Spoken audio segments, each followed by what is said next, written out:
All right. Episode 50. Welcome in, everybody. Good to see you.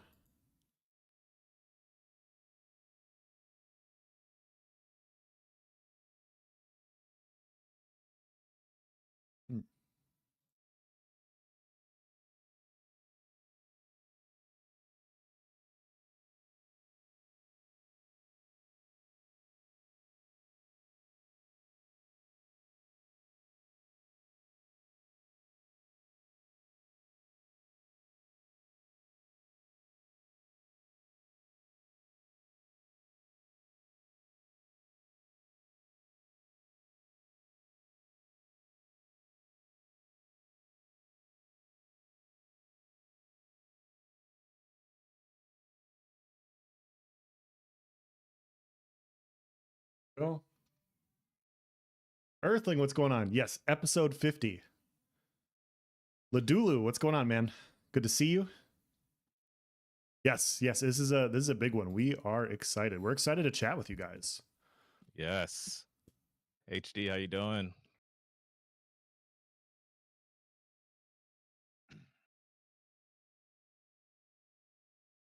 It is happening. You're updating our thumbnail. I'm good. Let's go. I think I'm good.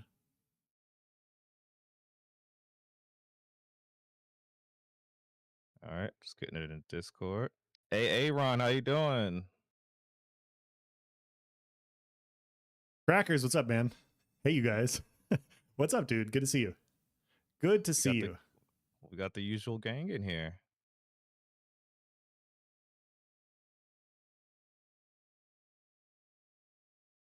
HD says, I know how to fix New World. All right. I'm going to need you have to go to Amazon Gaming Studios HD, and you're going to have to take over. Maybe hostile. Maybe they'll just surrender outright. I don't know. But it would be really nice if we got that taken care of. Glad you guys could make it. There we go.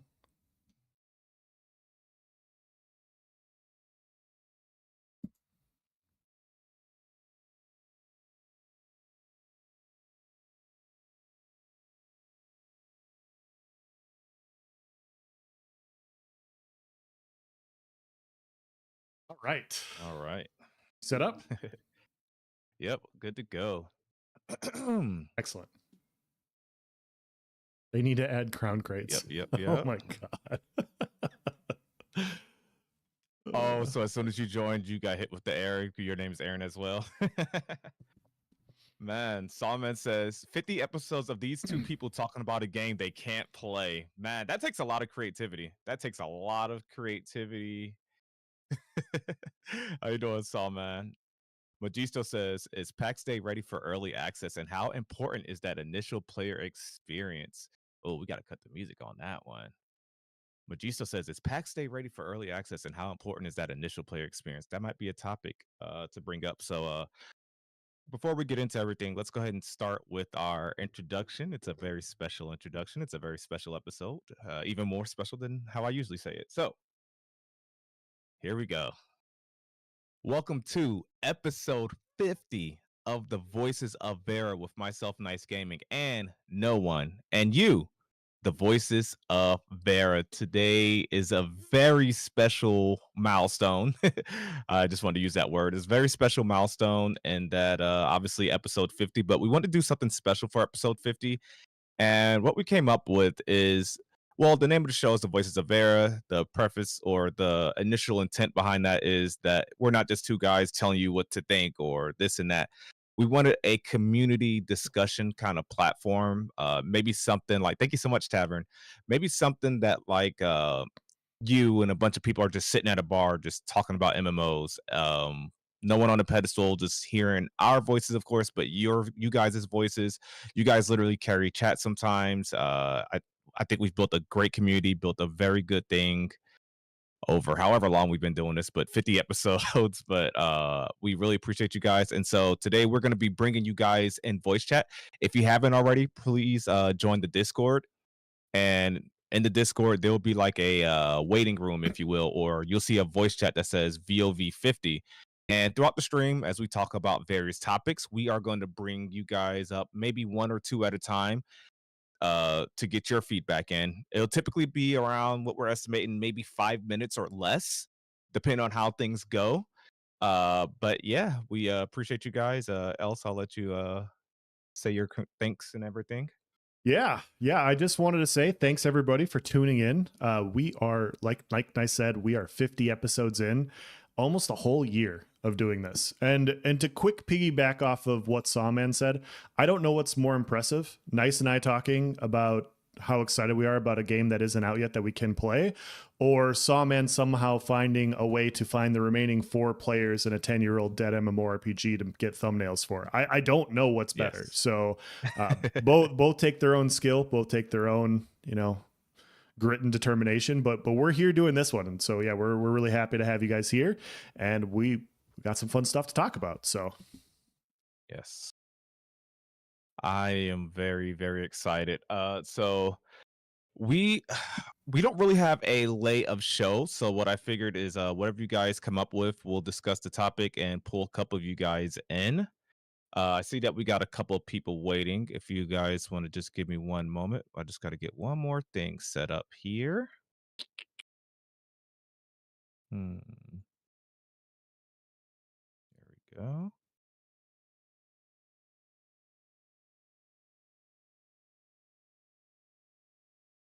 All right. All right, good to go.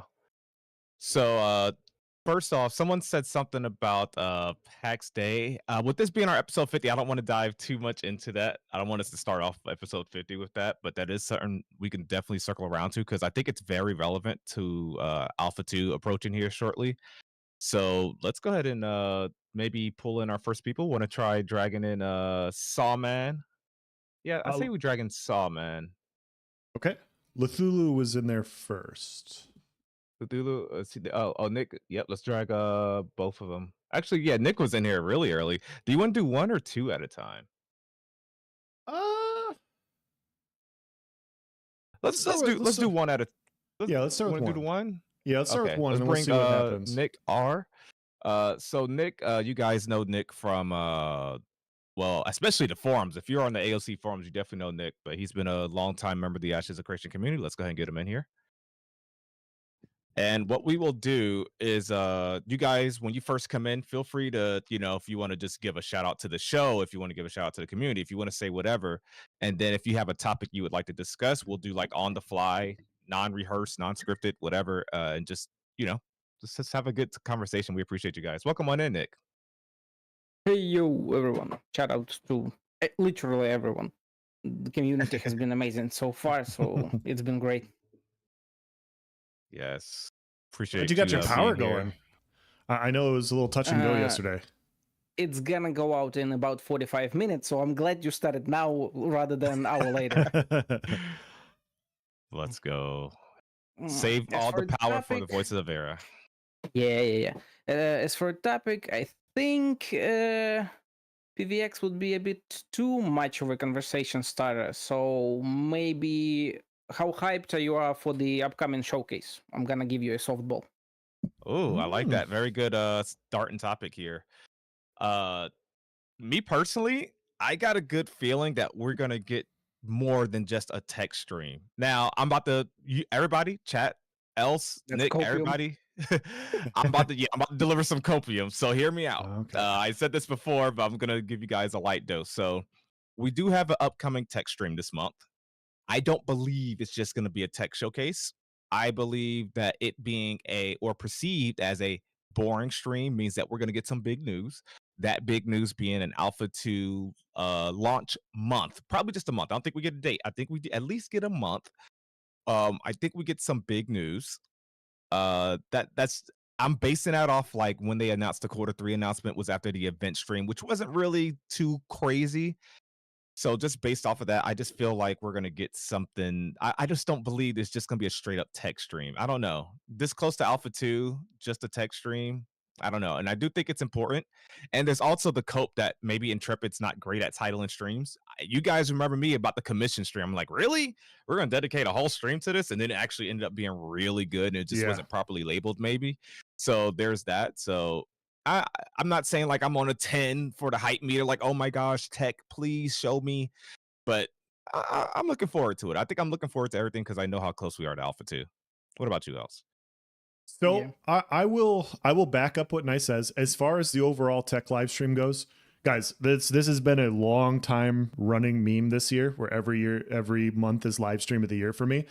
This one, not so much. I don't care how game work. I just want game to work. So for me personally, the text, if it was text stream only, as far as my excitement goes, I give it about a 3 personally. Like, we just came off the Node live stream. Like, you can't have like nonstop banger after banger, but I do agree with Nice that I think there's a good chance that we get an announcement this month. And so for that reason, it jumps up to a good solid 7 or 8. I think we may not get the full date, but I have a feeling we're going to get the month announcement of which part of Q3 that Alpha 2 will be in.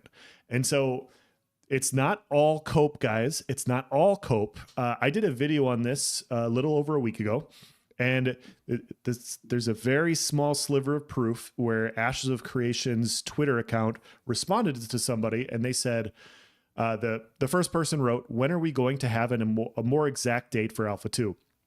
Ashes of Creation's account responded, and they said, "We will provide more detailed information as we get closer to Q3. So it didn't say when we get into Q3, so it has to be before July 1st. So I'm hearing I'm assuming that come this announcement, this tech, more boring live stream like Nice has made mention of as well. That's when they did the same thing for the Alpha 2 announcement the last time, like last fall. Nice brought up a great point that it was a more laid back live stream that they announced which quarter in 2024 that the live stream would happen. So it all makes sense to me for it to be this month. Y'all are on some heavy copium.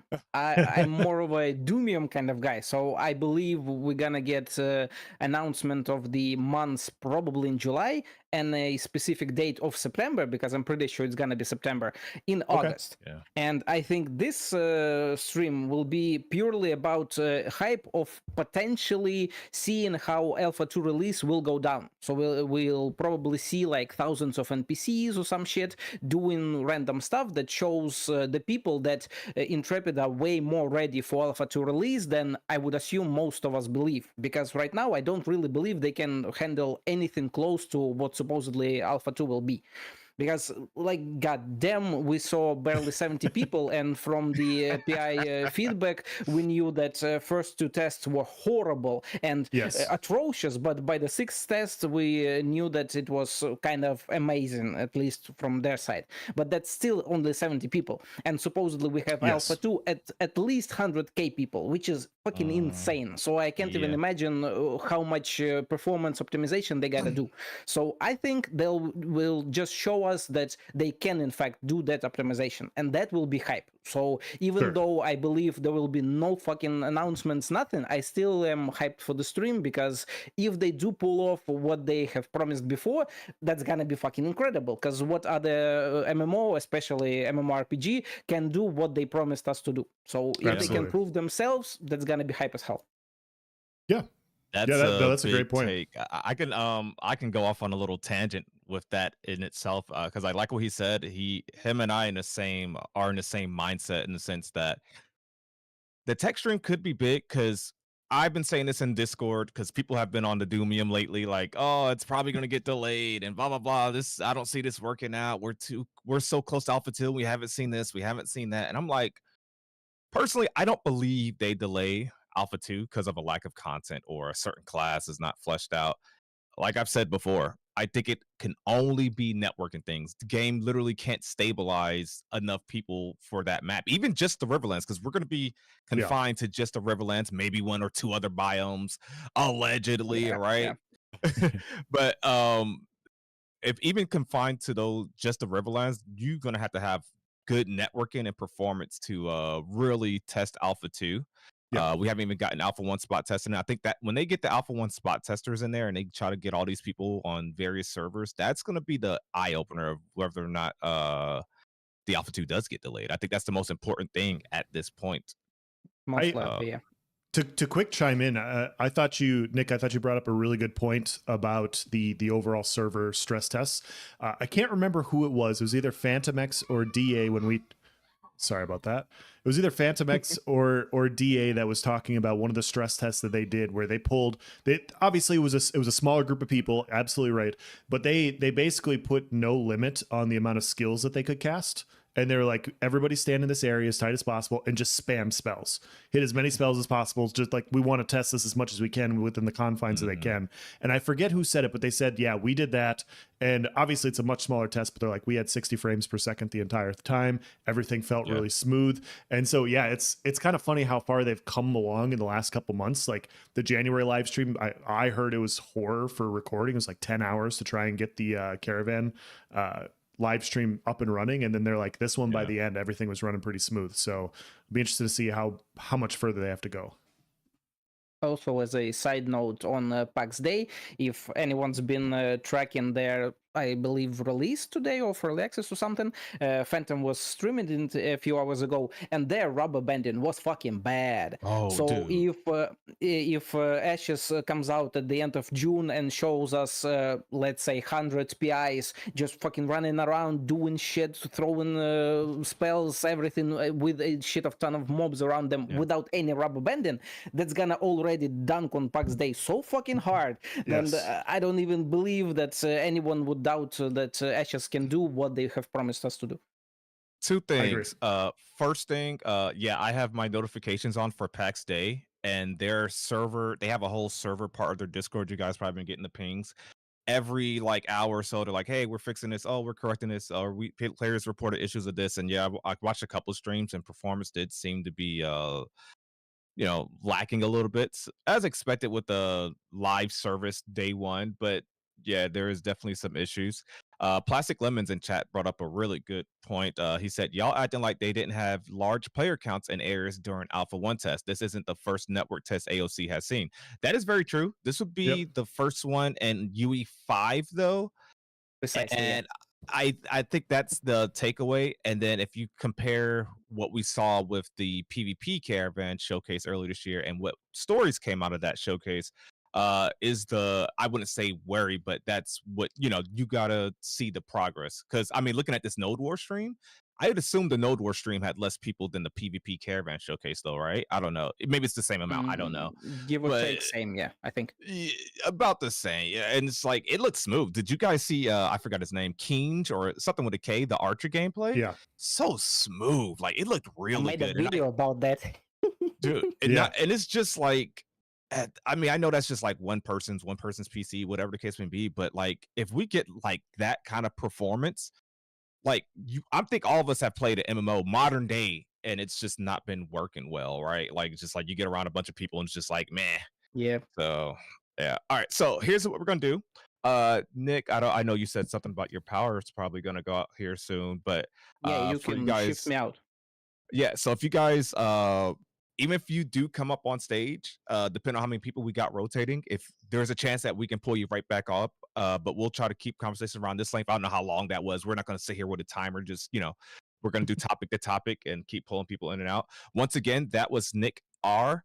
You guys make Call sure me you guys, because Maya got banned, so I'm just Ludulu, yeah, from now on. Okay, bet. Sounds Ludulu, good. I like that. And once thanks again, for you having guys, me, and see everyone later. Yeah, thanks for coming in, dude. Appreciate it. That's awesome. And another member of the community, always on forums, always in the Discord. So appreciate you guys. So let's go ahead and bring up our next guest. Next up, we have Sawman UK. We're going to bring Sawman UK. Sawman. Yep, we're pulling people from the Discord. If you aren't aware, we do have a Voices of Verra specific Discord. If you want to join that, there's a link in, I think, all of our video descriptions. There may even be a link to it in this live stream. or I recently posted a link to my Discord. I posted a link to the Ashes of Creation Discord. If you go to community links, you'll find a link there. I can link your But guys'. yeah, I can send links in your chats too, real quick, if you want, because I just did it in that'd be mine a great little bit too. ago. That one. Next up, we have Sawman UK.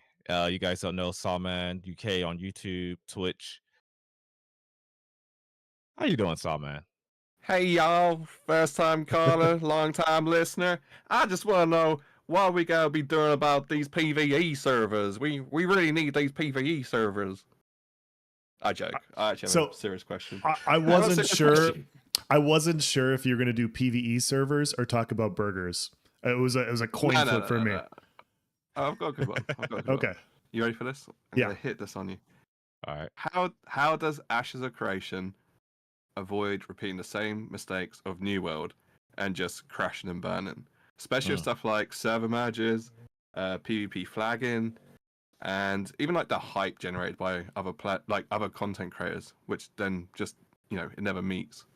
Yeah, that's a really loaded and great topic. I have a lot to say. So, do you want to go first, Nice? Because I mean, I do too. If you want to take the first shot, okay, I'll try to keep mine short.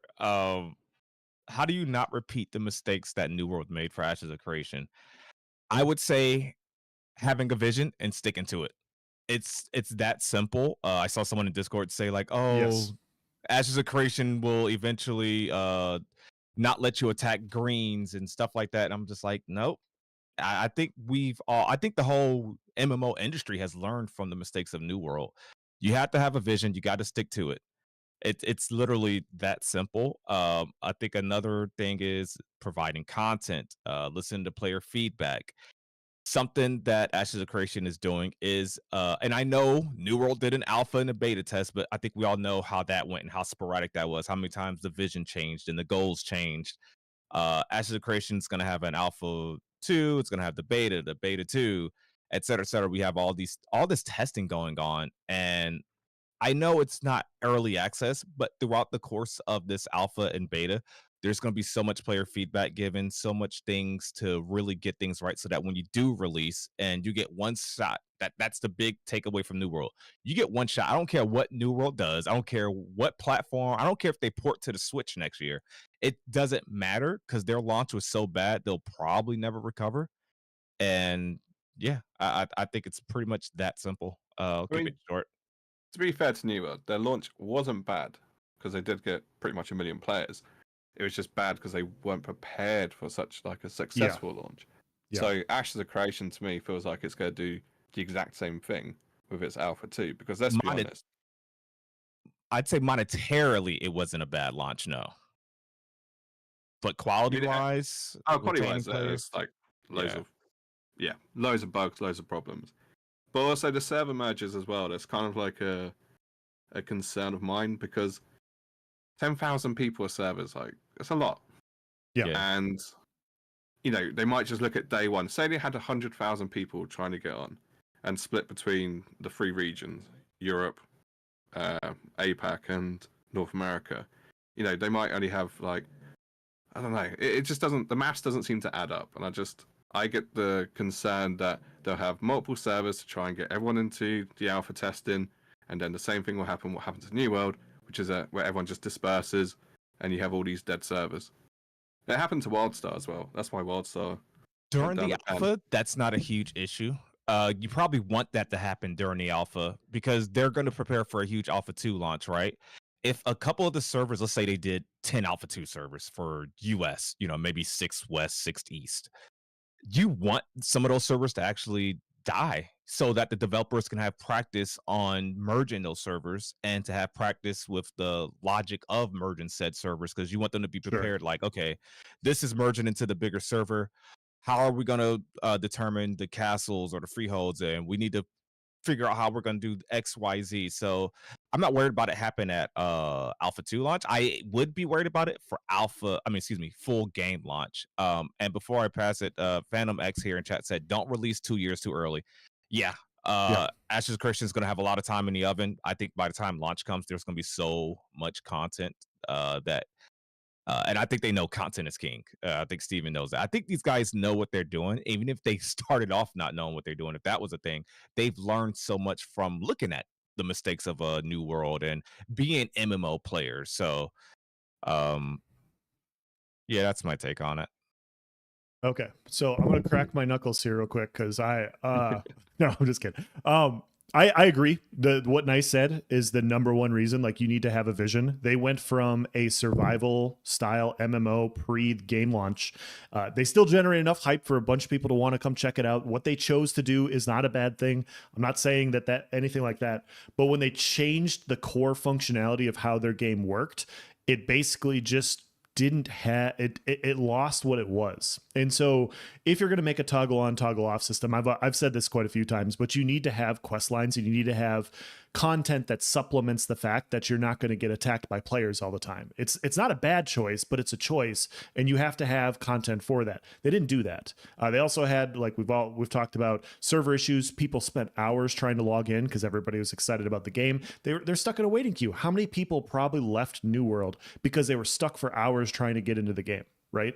And so New World has solved a lot of those things. They're going to allow in October, if you're stuck in a waiting queue for your specific server, you can spin up and join a different server at no cost to yourself. So at least, I mean, you're not playing on your main server, but at least you're not stuck waiting to play.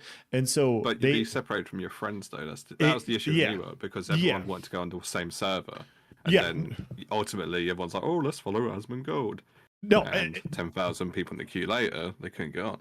Yeah, and you're absolutely right. I'm just saying, if you're given the choice of wait in queue or play somewhere, I'd rather play somewhere. And then when it opens up, then go to the spot. But with that being said, like you said, Ashes of Creation will have 10,000 people, so hopefully you won't have as big of an issue. As far as the servers dying down and having to spin up new ones and merge and stuff, you just hope that that will happen. That will obviously happen. Servers will die. You just hope that Ashes of Creation will actually have good content that they'll continue to iterate and work on and improve, and the retention for the game won't go from 950,000 to 25,000 after 6 months. If they do that, they have whole sorts of other issues besides server issues, in my opinion. So if they come out with a good game, they stick to their guns, they stick to what they're trying to do, and the content is fun and people are having fun playing on there, I think instead of having like massive server mergers that New World had to do, I think that it'll be more of like a cadence of, hey, once a year, or maybe once every 6 to 8 months, we'll have to do a server merge in order to keep everything full and lively. I don't know, we'll see. But I think the biggest thing is especially, I did a video on it today talking about it, but New World has basically neglected their end game content since the game came out, and they're like, hey, we got an OPR map, we have 2 arena maps, we have 1 trial, we got another trial coming out 2 years after the first one came out. So if you're an end game raider, you got 2 trials to go from now. So you should be happy, right? You should be happy after 3 years of freaking content. It's just, there's nothing to do on there. So you play and you get bored and you hop off. And I hope the sandbox style MMO of Ashes of Creation just doesn't have that retention issue. And then we don't have to worry about servers like that. How do you think players will respond to server mergers? So let's say you're not like the head honcho on your server, but you're just somebody, you got in there early. Maybe you chose the node early on that happened to become a metropolis. You happen to have a mansion. You happen to have a freehold. You done put in this work on your server to acquire these assets that are server specific. You done accumulated, certain wealth. I assume your gold's going to come with you, but your freehold, your end node apartment, which became a mansion or whatever, that's not coming with you. How do you think that's going to affect the player base? And obviously, if their server is getting merged, there wasn't a crazy amount of population, but let's say to Intrepid, the average server, is pretty much hitting peak, let's say 3 months after launch. But this one server on US East, it's a little bit less popular. Even during prime time, it's seeing about just 400 to 500 people for whatever reason. And it's time to get this one merged into a server that is hitting about 7K prime time. Hot take for you. I reckon some of the big guilds are going to push people off servers because they won't be able to do half the stuff that they want to do, and then that's going to be one of the main causes of these servers dying. Real quick, And how does that make the player feel? Like, how does that? Do you risk losing that player because of server mergers? Real quick, thank you so much, Phantom X, for the 5 gifted subs. Really appreciate it. Let's thank go. you. That's awesome. Yeah, I mean, it all is going to come down to whether or not players are just having fun retention wise. So you're going to see big guilds potentially push out smaller players. It's going to come down to how fun the game is. And I think in general with an MMORPG, I mean, even if I had everything on a server, like let's say you, me, and Nice Sawman, we're kings of the last castle. There's like we're the last top tier node, and there's nobody else to really fight anymore. We've won. I'd want to do. I would personally rather do it all over again than be the king of a dead server. So that's me. Like I want the competition. I want to have new fights. I want to deal with new guilds. Want to attempt to establish dominance again. And maybe the server I was on was tiddlywinks compared to the new server that I hop on, and it's just bigger, badder guilds, and I got more stuff to do. But that's just me. I don't know if you guys feel the same way or not. Checking in with the voices of Verra here. Plastic Lemon says, "Is it bad to say that a small guild / solo player getting pushed out of the server by a big guild isn't bad, since that player likely isn't the target audience for Ashes of Creation?" What a topic. Like if they're that frail. Gotcha. Well, I mean, solo players still exist in any game because that's part of the challenge, isn't it? People want to play solo because it's the thought of being a solo player in a game where everyone else is like grouped up. So Sure. I don't think that necessarily get pushed out. It's just I don't know. I just think some of these big guilds could potentially have a knock-on effect with the server mergers. And I mean, look at New World and the way some of these towns have always stayed with the same people. Like, no one really fights in the wars. They put the taxes up, and it's just like a mess. Yeah, I'm under the impression that AOC will be a Zerg heavy game, like we're seeing with Throne of Liberty right now, where it's just large scale Zerg and these open world bosses. I'm under the belief that it will lend itself towards large scale. And maybe if you getting pushed off of a server, that's just something that's just going to happen if you don't be social and get with one of these guilds. There's a reason people are already recruiting. There really is. So maybe they need to find a way to incentivize people staying on one server and not abandoning it. Or maybe making it so that it can't be dominated by one guild. If one guild somehow gets control of 2 metros and they are that deep, I wonder if A, the players would even allow that to happen and stand for it, and B, if it's will that push people away? Well, New World's mistake was you were able to make other companies, weren't you? So people were in 2 different companies, but essentially the same guild, and that's how they got around taking over the towns. Sure. Yep, and that's what, if anything, Ashes of Creation is making that a little bit easier with maybe the alliance system, because you're gonna have I don't know, random guild A, random guild B, same name, but they'll have 2 or red or blah blah blah, or they're just gonna be allies with each other. But yeah, it's very possible. It's very possible. Also, I'm glad I brought this question to you guys. Yeah, I don't have a solution. I just came over a problem. Yeah. No, it's server mergers is a big problem. Yeah, tough to solve. I feel like server merges in general it's just going to be a product of how good or how bad the game is and what they're going to have to do. It very well could be a thing. And we don't, and that's the problem, is we don't know how people are going to take the game. There may be one server where like you said, Sawman, maybe one guild pushes another big guild out, and they just basically go, hey, I want to go to this new startup server. I'm done playing on this one because this is already established. I'm tired of these people, whatever, and they move on. And maybe you're gonna have to do hyper specific adjustments to where you bring people in or you make these merges, and you just basically say, hey, we're merging all these players onto a new server. We're restarting it because nodes are supposed to rise and fall anyways. So yeah. you win the server merge, everything starts over brand new, re-begin. I don't know. Yeah. I think, long story short, the concept of server mergers is going to be, I'd say, disheartening for lack of a better word, simply because of the how it affects the player personally. And Yeah. that's going to be unique goods or assets, I should say, being the freehold and node housing, or maybe you're the mayor or something like that, and then a server murder happens. AC, welcome on in. Talking about a topic that won't occur for 5 or 6 years. Well, that's what we do here. Here, let's. It's a good question. That's not one that we've heard on this channel, Yeah. and we're 50 episodes in, guys. And Sawman brought something that we haven't heard from all of you guys, so it's pretty cool.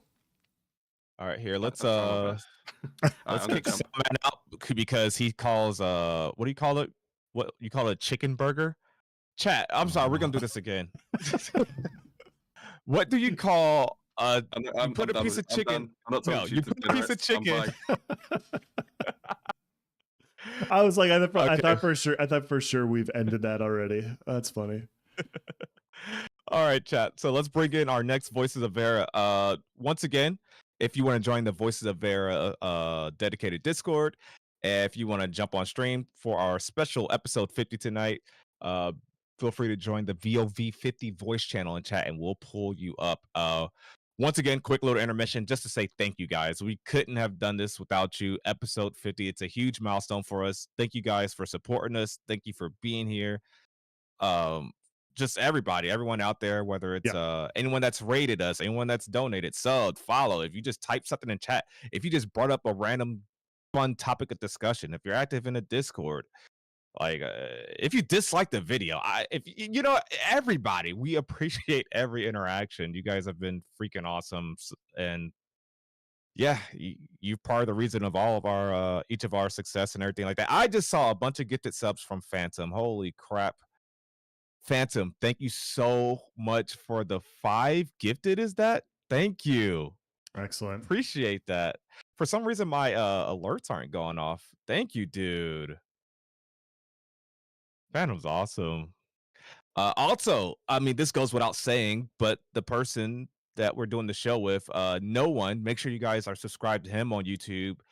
Follow him on Twitch. I know not everybody does the format. Like, we pretty much have our stream, like, we have the reach of reaches. So if you guys want to watch things from his POV, he has that on Twitch and YouTube. If you want to watch things from my POV, jump in my chat.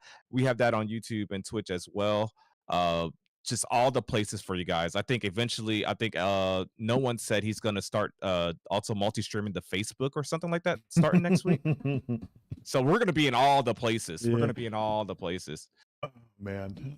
So let's go ahead and bring in our next chatter. We're gonna cater to the Facebook mom demographic. I can't wait. Yes.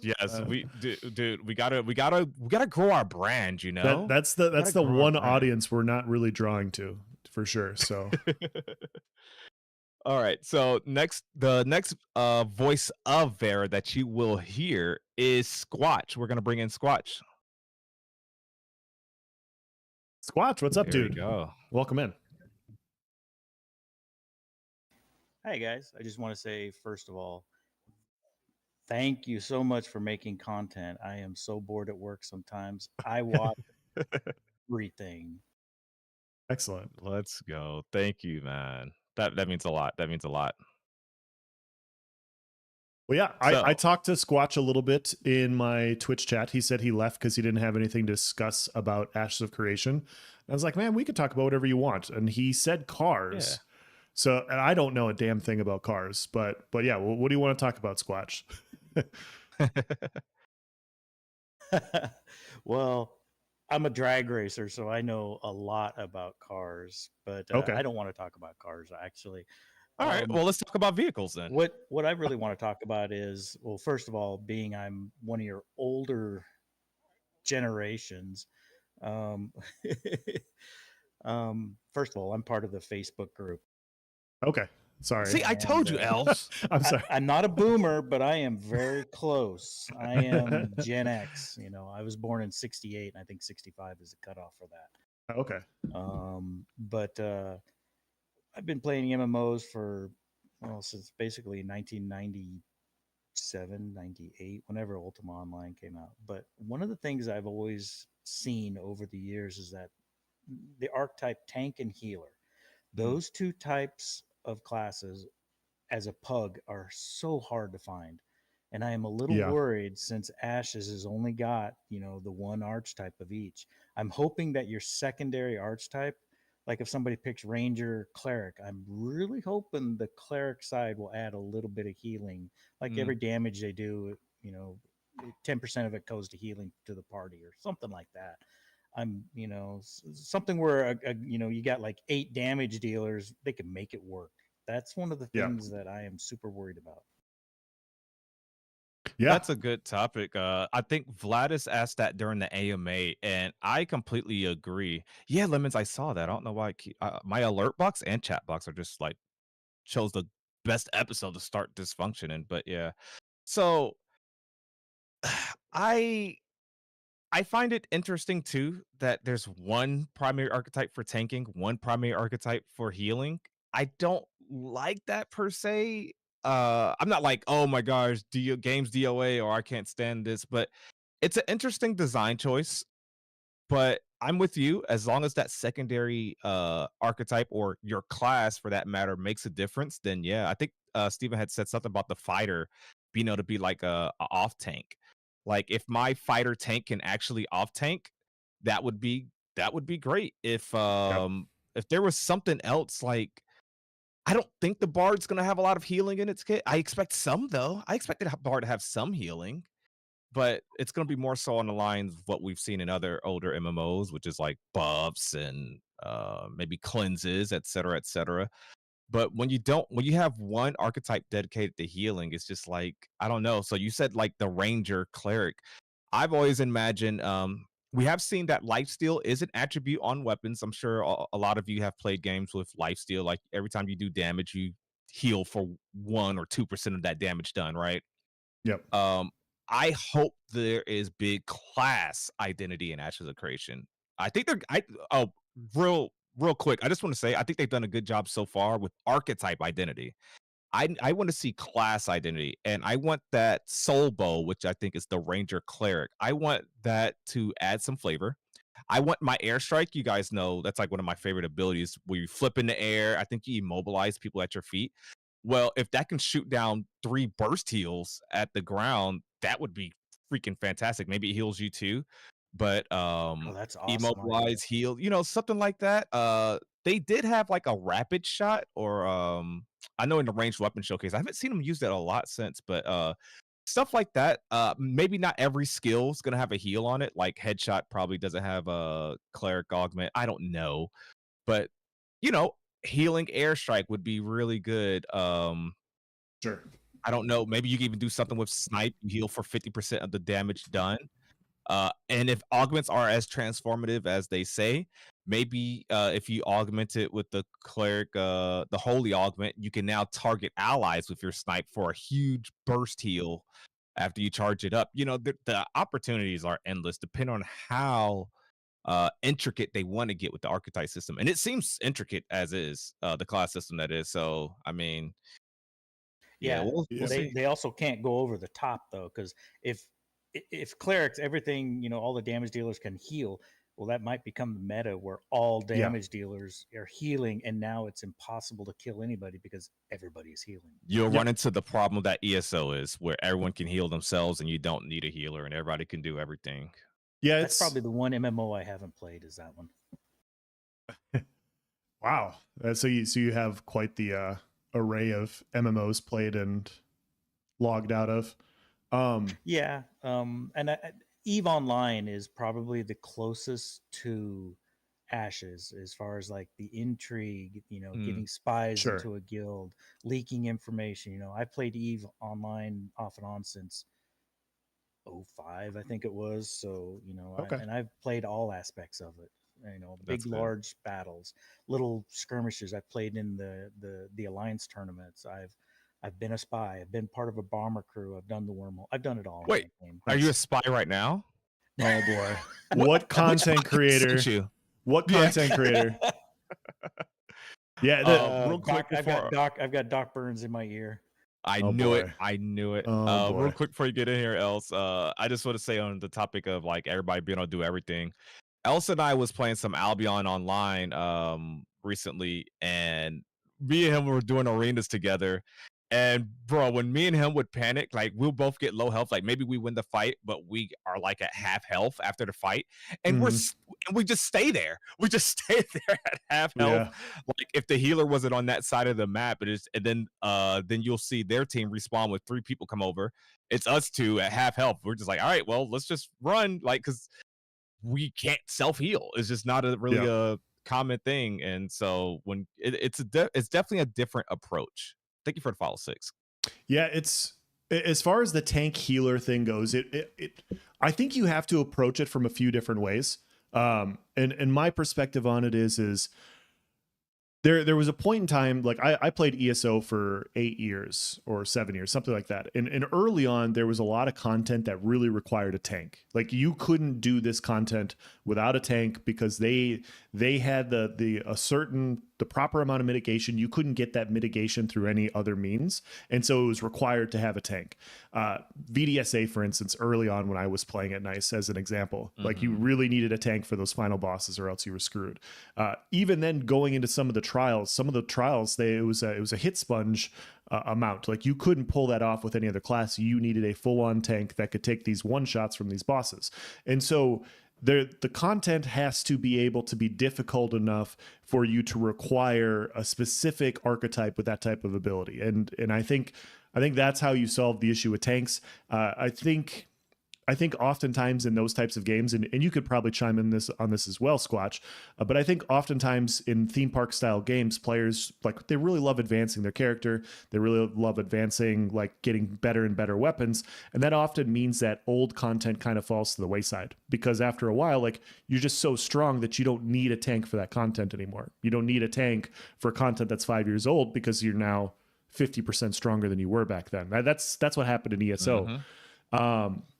And then you're absolutely right about that. Okay.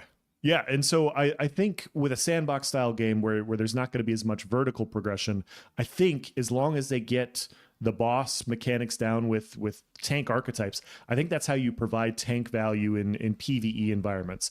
As far as PvP goes, that's been the one that I've seen, like when I've played, where I've gone, what the fuck does a tank provide that literally what do you do in a PvP scenario as a tank? You just stand there and you die last. Like that's the way it's always been. It's like in every game I've played, it's like you do no damage. You stand there, you try to stand in front of somebody, they just walk around you, they kill the people that you're trying to protect, and then you die last. And it's like, okay, cool, you die last, you don't have any impact on the field, you don't have any impact in the game at all.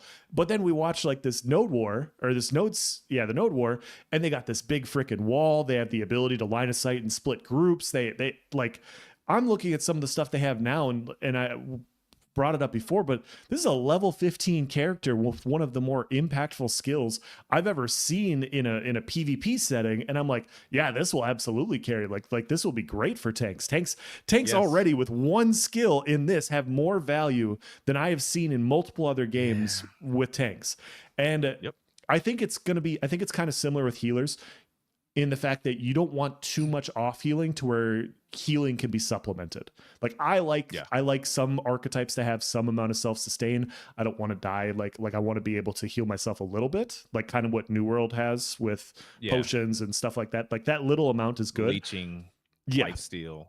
Yeah, but in New World, we don't have 5 different skills that can heal us and other allies to where we don't need a healer. So I as long as they think they go those 2 routes, I think that's how you make those 2 archetypes valuable. And I'm right there with you. I don't want to see engagements to where these things don't exist and it's just all DPS. Like anytime you get to a point to where one of the archetypes doesn't matter, it just changes how an MMORPG functions, in my opinion. Oh, right. Do you remember when we were playing Albion like a couple of weeks ago? Oh yeah. It's funny because it's not embarrassing to say out loud, but it sounds funny in hindsight. Where I had found like a certain helmet that had a special tank ability that I was like, dude, and I was like hype. I was like, dude, look, I can do this, and I can absorb damage for you in PvP now. Like, I forgot what the ability did, but it was like an AOE sponge, almost similar to what you see in Ashes of Creation with the Aegis skill, where people get behind and you absorb like projectiles or something like that. but like it literally absorbed all damage in the area. It did something else too, but anyways, it was a fun skill because I found the skill and I was like, dude, this is actually gonna be useful for when we do arenas together. You focus on the DPS, I pop this, you're not gonna be able to take damage, and then Yep. now my build has like 4 stuns, and we're gonna stun lock them. It's just, and that to me is how you make like I was actually theory crafting and geeking out like about a tank in PvP, and I Yeah. still had like a little damage and stun locking and whatnot, and you need to do that right. And like Fox said, ESL tanks just hold block and teabag you after their group kills you. Yeah, you're just holding block. Like I can just literally go around you and ignore you. You're not doing nothing. Like we'll just get to you last. We'll see how You die tanky last. you are. Yep. That's all. That's your whole role. So most of the people coming to this game, unfortunately, are probably going to be coming from like World of Warcraft, and tanks in World of Warcraft are absolutely useless. So I foresee a shortage of tanks. The first month or Sure. two in the game, there is going to be no tanks. It was such a breath of fresh air to see this last live where, and all the PI people were saying tanks are where it's at. Tanks are where it's at. And I was like, yes. Thank you for making tanks super viable. Do you want to? You said you've basically played every other MMORPG but ESO, which we'll forgive you for. That's more than okay. No, I'm just kidding. What MMORPG, in your opinion, you think did tank the best? And either PvE or PvP doesn't matter. But which one do you think did it the best? It's hard. It's kind of funny, but EVE Online, you could make tanky ships. Okay. When you were for PvE, you could tune your resistances to whatever damage type the NPCs were doing, and you were just tanky AF. Cool. But as far as like medieval time type game, Shadowbane kind of did tank really good. Yeah, I don't know if that game lasted like 2 months max. I did not hear about that one before. Yeah, it came in 02, 3, 4, somewhere right around there. It was a PvP game where you built up a city and you could attack everybody's city. And basically what happened in that game is one guild dominated. Anytime somebody would start to build a city, they would just bum rush it and crush it. Sheesh. Yeah, I hope we don't see a server get too powerful or be able to get too powerful. Someone was painting a dark scenario the other day where you can do false flags. I don't think false flags is the right term. It's more so of a fake flagging where two guilds, like say a guild owns this metro and this metro, and you can only be sieged every 30 days, right? So they will siege their own thing so they can never truly be sieged. Yeah, you see where I'm going with that? Sure, I totally do. That happened in EVE also, but they finally made a workaround with that one. Okay, nice. That's something. I wonder if they. I'm sure they've thought about it, but yeah. Okay, it's been fun talking. Thanks for having me. This has been. Thanks for coming in, Squatch. The Squatch. If you want to hang around, we may be pulling people right back in. I think I'm good to go for a while tonight. So, and it's episode 50. It's a very special one. So yeah, great topics, great talk. Shout out to Squatch, everybody. We are going to pull in our next person. Thank you so much. And who do we have here? I think Eris was here. Eris was here, yes. Okay. So let's bring in Eris. If I could figure out how to do this. There it is. Got it. Yep. Eris, All hello. right. Welcome in. Thanks for having me. Nice to chat with you guys. You're an official voice of Verra. Nice. Yeah, I found you guys a couple months ago, so I'm just glad people are making Ashes content. Yes, sir. I guess something I've been thinking of recently is like storytelling in this game, like what role content creators might have in that, because it's a sandbox game, right? So there's going to be like guild politics and like nodes changing hands and stuff like that, and I'm just like thinking of it like during a live game, how those stories could be told. Yeah, that's a great topic of discussion. Yes. I want to see the stories that we heard come out of EVE, like Squatch was just talking about, with like actual espionage. I think we're gonna see people lose real world money, not talking like just RMT stuff, but maybe you pay a guildie to do this for you or something. But I don't know. I just picture like people backstabbing a lot. Fun fact, I'm already aware of like 3 different content creators that are going to be solely dedicated to like news, covering server news, server beef. This drama went down in Discord. This guild got beef with this guild. So like stuff like that, I'm all for it. I want to know about all the drama.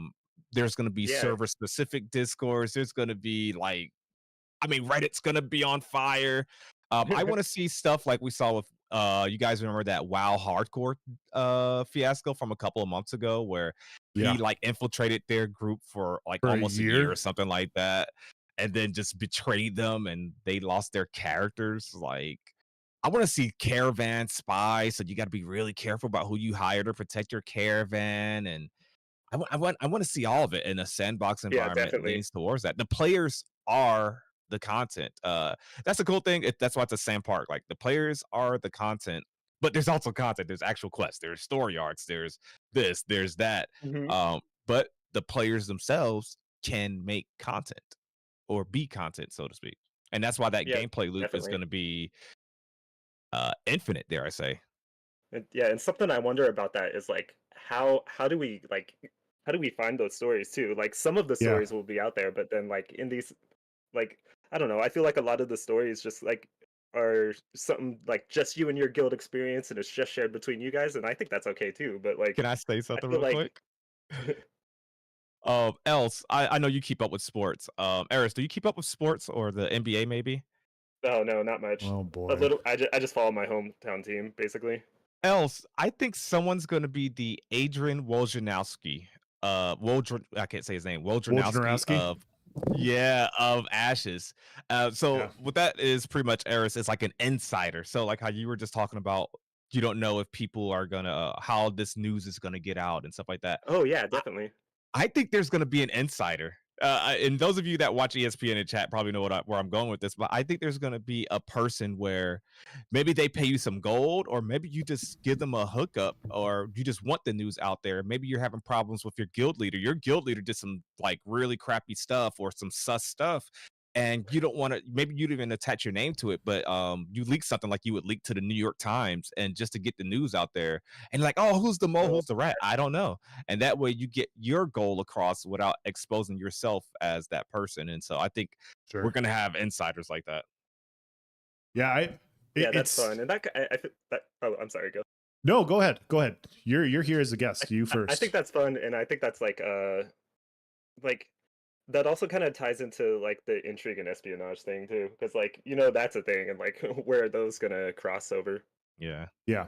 I'm also curious how the world story will unfold, because like they said, they have lore for how everything's going to happen, different part, like the world will evolve, we'll have different stories popping up, and they brought up the idea of cutscenes in the last live stream, and like obviously this isn't the player curated stuff, but I'm interested in seeing how the world functions as well, story wise, and I hope they have a separate section of all the cutscenes that get discovered, and they're able to put them, so you have an itemized like thing as the world goes on. So they talked about how they want to do cutscenes, and they talked about how they wanted to do this, and it'd be really cool. Like, let's say you pick up this game and you play it for 2 months and you see the story unfold and you're like, okay, this is kind of cool.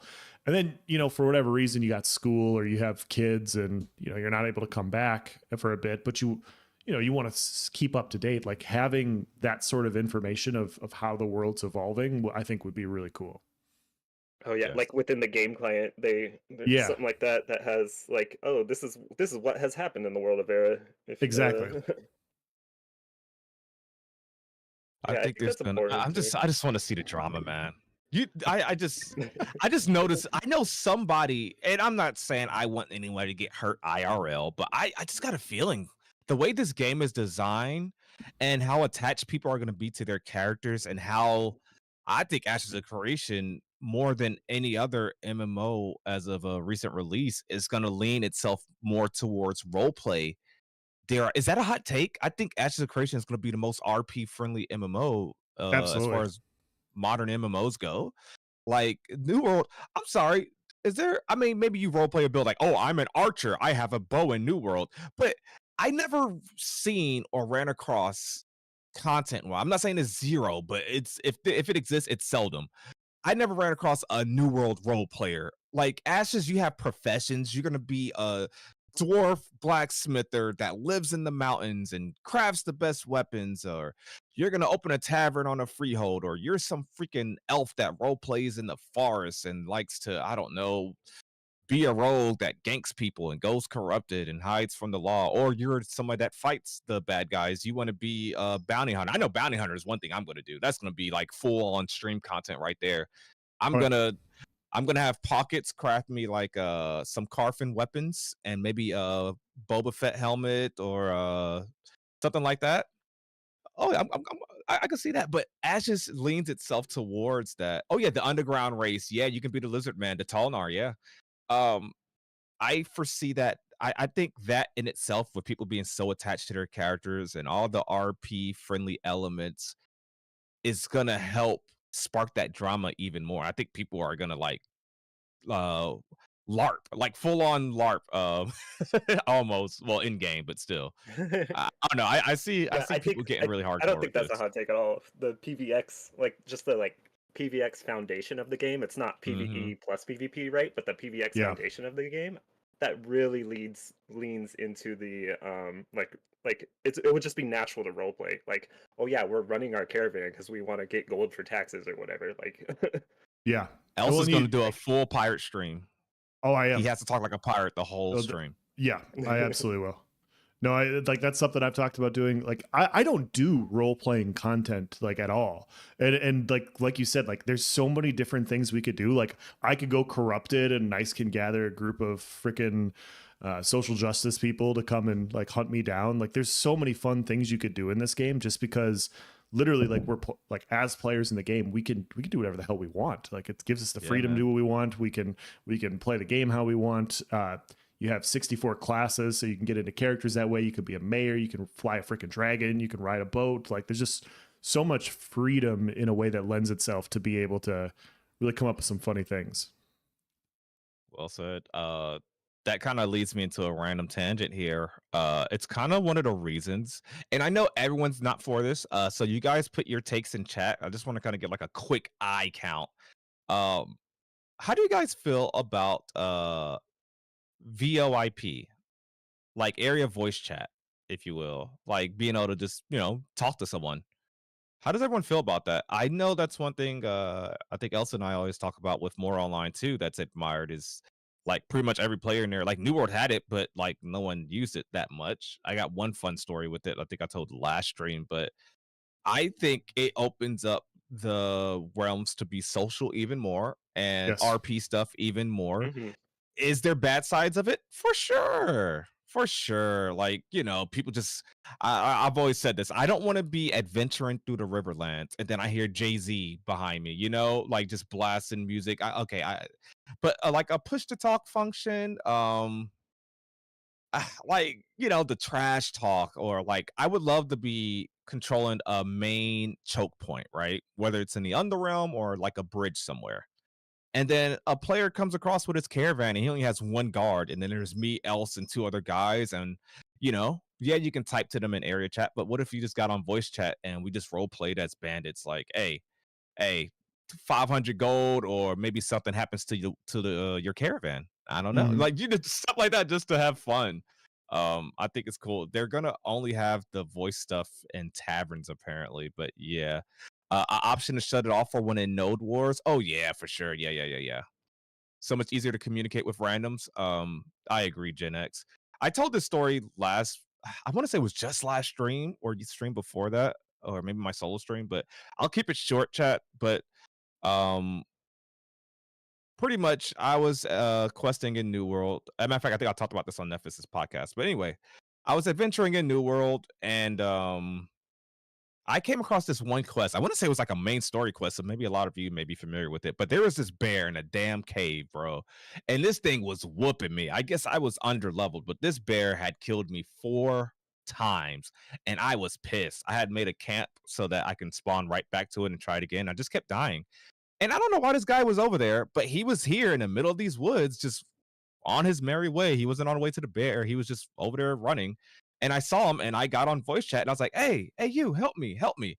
And then like I was like, hey, can you hear me? And he stopped, he turned around, and he didn't get on voice chat, by the way, but he jumped up and down. I was like, jump if you can hear me. He jumped up and down, and it was like really cool. I was like, oh, okay, you can hear me. I like, hey, dude, and he was much higher level than me. I was like, hey, come help me with this bear. Can you help me? He's like, yeah. He went in the cave with me. He whooped that bear's ass and helped me get done with that quest and progress. And had I had to type, maybe he wouldn't have seen the message. Maybe he wouldn't have bothered responding because it's just lost in all the other chat, from zone chat, from guild chat, from faction chat.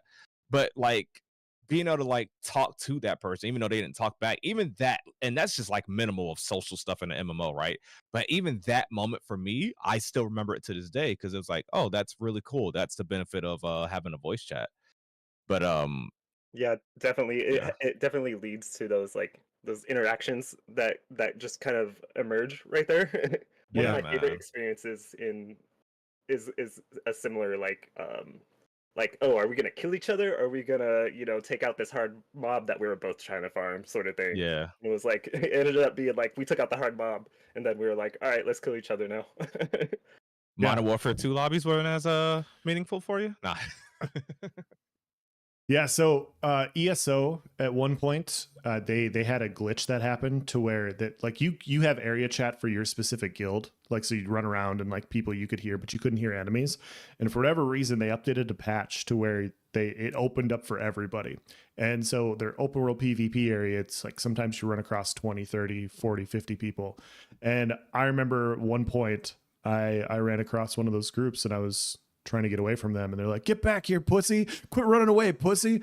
And it was so freaking funny, man. Like, I'm trying to stay alive because I don't want them to talk shit over my dead body, but at the same time I'm laughing my ass off because like it's just blaring through. Like I didn't mute the area chat because that was another issue that was happening.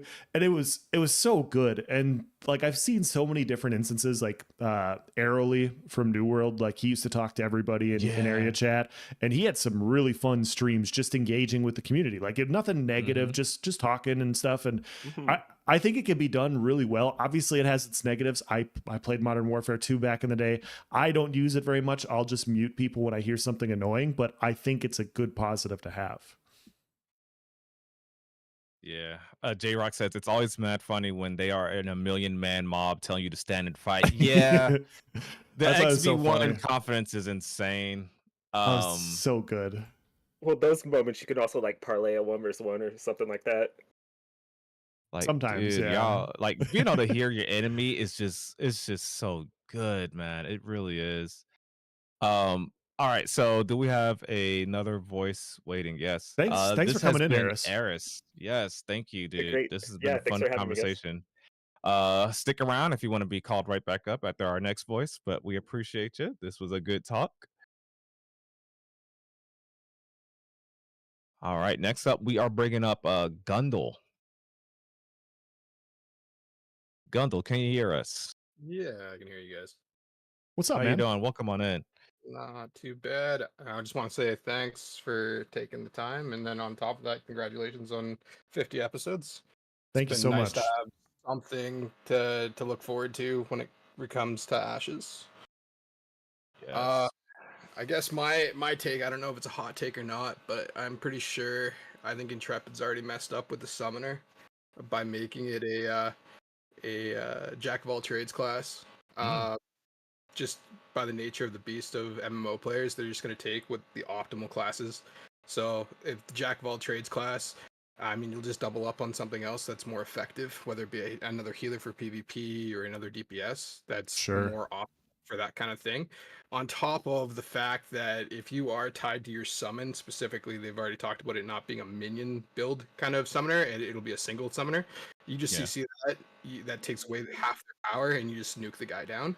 So I think the summoner probably, when it gets introduced, needs to be probably swayed either into DPS or into a secondary support class rather than what they're planning on doing. So I like this. So, and this is one of those things that me and you interpreted this differently. So when they said jack of all trades, I imagined like if I went summoner tank, I can summon these huge golems that draw aggro. Maybe they automatically activate a taunt every 8 seconds or so. And so now I can maybe off tank a dungeon. Maybe I can primary tank a dungeon, like, up to a certain point until it starts getting to the harder raids. But my interpretation was that you would have to be summoner cleric to have like some summons that are doing a lot of AoE healing and helping you, or maybe you're healing off the damage that your summon does. I don't see it as like, okay, I got this summon to tank, I got this summon, excuse me, to heal, and then I got a DPS summon, and these 3 pets are active, and I'm just doing it all. I'm a one-man arsenal. I didn't interpret it that way. I could be wrong, but I remember they said you got to like spec your summons for it to be that. I don't think you could effectively do each kind. I could be wrong, and we'll know when we get it, but that's how I interpreted it, at least. Uh, That's a fair take. I just even if but here's the problem though. If you spec into a tank summon, right? Mhm. What's the Yeah. chances of you going to be a tank for a group that's wanting you to tank over an actual tank, right? Steven's Right. already basically come out and said on stream, no other class is going to be optimal to tank other Yeah. than the tank. So that already eliminates for a lot of players why the hell would I take the summoner for that aspect. So that Same for becomes the cleric with the issue there. healer also. Yeah, Like, exactly, Mhm. right? So like Yep. so when you start to kind of really dive into like how this is supposed to work, a jack of all trades is going to be really weak in a lot of areas and okay in some. And Yep. why would you take that over taking a high DPS class or a secondary healer for PvP or another tank for another aspect of PvP if the tanks are that strong, right? Yeah, It really kind of limits that class. Hmm. I actually do agree with this, and I think a lot of the reason I agree with this as well is it comes down to us not knowing yet. We don't know what the archetype are. Like we just don't have information. But I agree with you, because when you look at the bard is also a jack of all trades style class, and when you look at what they do, they're going to power amplify the group. They're going to be a support that's going to amplify defenses, attack bonuses. So you can see where the power for a bard can come into play to where it's not the same as a summoner. We don't know how the jack of all trades summoner is going to provide the same type of effect. Like I'm okay, like as an example with the bard, I'm okay being 75% of my teammates if I'm like in a 6-man group and I'm buffing every single person by like 15-20%, right? Like I know I'm doing more individually as a bard than I would on any other class. But Gundle, you make a great point. Like if you come in there as like a jack of all trades style healer thing or a tank thing and you're not as good, and it's like, okay, well, why would anybody choose a summoner then? Like you're just a worse version of every single thing that exists with no individual power standing. So that's a good point. Yeah, they're gonna have to really make sure the summoner has a sense of class identity and not just like, oh, you have pets and you can choose the roles for your pets. It needs to be like I've made I think 2 summoner videos, and I got a lot to say about it because I actually love the summoner in Guild Wars 2. Really fun. I would say I want to say innovative, but I haven't played every MMO because I'm sure someone's gonna say, "Well, actually, Guild Wars 2 took that from this MMO into that." No, but I really like the Summoner in Guild Wars 2, or the Necromancer, if you will. And I think you need to make the Summoner its own thing. It may be okay that it's a Jack of all trades, Master of none, but if it lets you spec to various ways, that can actually make it end up being the, dare I say, I'm at to challenge your hot take with my hot take just to be devil's advocate real quick here. Sure. Oh boy. Okay. So while the summoner may not replace these roles of tank or healer, or maybe it may not even be the best DPS, it's gonna be useful in a sense that it's gonna, how you say, it's gonna patch in a bunch of missing roles from the party. And honestly, there's a chance that they overtune the summoner. And think about it in a PvP scenario, because I could talk about it. Actually, I'll talk about it in a PvE scenario because I think we've seen pets do crazy work in games. Like I'm talking autopilot. Your pets is doing everything for you. You cast a couple of active abilities, but those things are just out there. They're drawing aggro. They're just doing crazy DPS. That's one thing. But in a PvP scenario, let's say I do one minion that heals me based off the damage it does, or if you kill it, or I can activate a active skill of that minion and it sacrifices the pet to heal me, give me a burst heal. And then I got another one that's just doing a bunch of bleed damage. It's like a freaking bat or something that I summoned. um Having for you to fight all that, it's gonna be a 1v3 for you to just duel me. And if a good summoner can master that utility on when to use the pet heal, when to summon this, when to do that, it could actually be very competitive. Now, as far as why would you select that in your group, I think they got to give the summoner something unique. I do agree with you as far as the summoner tank and the summoner cleric goes, excuse me. But and those I think are just gonna, like I said, be the off tank, be the off healer, be just an extra little something, and it's just providing more bodies for the ads to get on their hate list, right? But I think Right. where it's gonna shine is one, filling those roles, but two, just being versatile.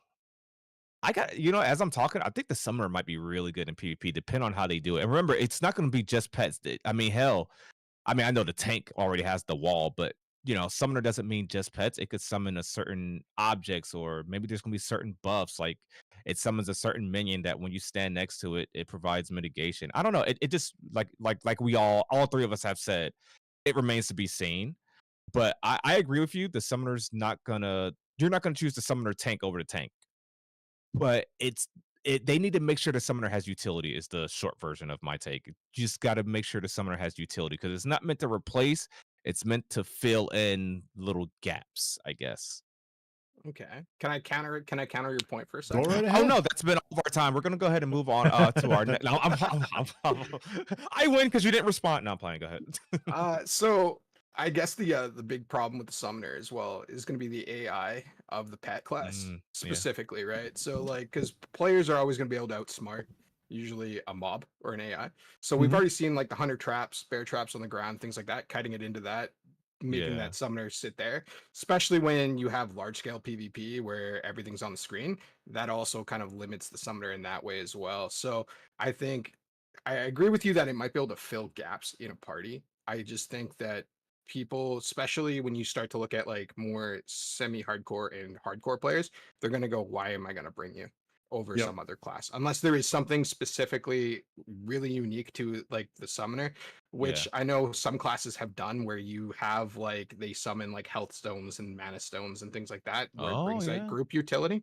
Mhm. So if they do things like that, maybe, but even then, if it is that kind of class, it's also like, hey, I'm gonna get a summoner, log that guy on. He's going to make those things. We're going to put it in our inventory. Then we're going to go out with our actual group, right? So he's just literally Sure. sitting there at the node doing nothing, right? I do think the summoner in its own right, like you were alluding to, if it's not going to be a main tank or a main healer, and it's going to go that way, it really needs to branch more into utility. And I think we kind of agree on that, or more into DPS, because the identity, as like you said, that jack of all trades doesn't really fit well so far, Yeah. even when we're discussing it here, that like you can't be a tank, you can't be a healer specifically as a main version of it. And I think players naturally are going to gravitate towards the optimal, because they optimize the fun out of games, right? So Yeah. Yeah, that's kind of my absolutely. take on it. DPS utility needs to be its identity, like how Bard is full utility, tank is full support. I think the summoner needs to be DPS dash utility, if that makes sense. I will provide one other option as an option, and I'm not saying like I haven't thought about this for years the way the developers of Ashes of Creation have. So this is ad hoc. But what I would say is if the summoner is the jack of all trades and you don't want it to be another buff provider, like in the same way that you have with Bard, and you want it to be different, I think you basically create it in a way to where it can be as good as a tank. It can be as good as a cleric. It can be as good as a DPS. And you choose which route you want to go into. And so then the what you would have then with that specific archetype is, no matter which, like Steven's always talked about how what he wants from this game is people go into these different fights where they don't know how the interaction is going to work out, right? Like we're not supposed to know. It's not going to be predictable. They're going to have changing AI based off of how easily people DPS down bosses, all these other sorts of things. And so in this way, if you do it this way, he said making choices is going to matter. If you want to change, like you can, but it will take time. If the summoner can be one of those very flexible players in that situation, when you are like a high-end comp raid style group where you want to try and min-max your thing, having those wild cards that can change to the Ace of Spades, the King of Hearts, the Jack of Diamonds, whatever, like fill out a role to a near 100% capability of something else would be valuable in that situation. And so I'm not saying they're going to do that because they have not said that that's what's going to happen. They've said tank is tank, healer is healer. But it would be kind of cool if Summoner could literally be one of those things at any point in time. Yeah. I got something to say about Summoner before I do. Catching up with the recent Voices of Verra comments here. Mio says, what if a Summoner is a jack of all trades because it gives everyone else breathing room to heal up and cycle positions? Like a tank can't tank forever. So you're saying like a tank come in to provide momentary relief. It could also have one minion for an off heal because the cleric's low on mana, so he's doing that channel mana thing. I could see something like that, like a little a utility, but not as utility as the Bard, but like a DPS with some slight utility. I think is the role it's going to need for Ashes of Creation. Eris says, "Oh, I like small windows. It can be full tank. Like if your main tank died and you need a filler while he gets revived." Yeah. Lemon says it'd be unique if Summoner's HP was tied to its summon HP, no matter what. Ooh, that's an interesting gameplay concept. I'm gonna jump on Gundle's train here and start bashing the Summoner. Real quick, I got a comment from Penumbral. He says Summoner might have the most mana with the highest costing spells, with perhaps the highest mana regen. Mages pooling and sharing party mana will make Summoner very important in a party. That's my take. It's an interesting idea, and yeah, it's kind of funny. Like all of my biggest contentions with the game is off of areas where we haven't gotten information yet. Yeah, but Gundle's brought up a really good point that I haven't thought about with Summoner, because it's really true. Like if it's not going to be that type of support, it's going to be worse than everything at its specific role. So why have it? Yeah, and who knows? We can get our look at the Summoner and we realize it's just another DPS class, but it's using pets and it's summoning big ass swords to throw at people. It's just a speculation at this point. I do have a take about the Summoner. I think this is because I talked about earlier. I like what they've done so far, with each archetype's identity. We've only not seen the Summoner and the Rogue, but I don't expect nothing game changing. I mean, they might be innovative to some extent, but I don't think we expect anything genre defining about Ashes of Creation's Rogue. We expect some stealth. We expect a lot of critical strikes, burst windows. They could do something unique, but we're expecting stealth thing that attacks, sneaks through the shadows, good at ganking, etc., etc. Summoner, maybe some pets, maybe it summons things, whatever. Maybe they do something unique there. They talked about it 2 December streams ago. Is like the only time they've really talked about Summoner and their plans for it, and even that was pretty not too much detail. But the reason I say this is every archetype thus far has shown a good amount of archetype identity. It's unique. The mage has different colors and visual effects and kits than the mage. The tank looks a little different than the fighter. They have different functions. They're both melee, but they're different. They have different roles and goals. But you know what? I have a feeling that the Summoner is the only archetype with the risk of its archetype identity actually being taken away. And where am I going with this? What is it that they can do that no archetype can really do? Summon pets. I'm talking about combat pets. I think I dislike the concept of combat pets personally. Non-combat pets, if you want a little cat following you around because it's cute, I'm all for it. But combat pets existing to me kind of takes away that coolness factor of the summoner. It's something I'm gonna have to see in game, and I'm obviously gonna have to see the summoner kit. But as of right now, just reading the wiki, just looking at plans that Intrepid has, the concept of combat pets makes summoners a little bit less cool. Whereas anything that you could think of isn't gonna make the tank less cool, make the ranger less cool. But for me, combat pets, just everyone be able to have like a freaking Pokemon that they can throw out and do damage or aggro for them is a little iffy. So this is a good point that was brought up because this hasn't been brought up in this chat. Jamation goes, don't know if they kept it, but I know they did mention that a group of summoners could summon a big ass summon, which could be cool for raids. And then Penumbral commented, that's a good point. They did say a group of summoners in a node siege could summon a huge creation. And so Yeah. I did forget about that during this conversation. So yeah, maybe it's really going to come down a lot to their creations and how good their AI is. Because I mean, I played Necromancer and ESO like you did, Nice, and the targeting on ESO's Necromancer is, unideal.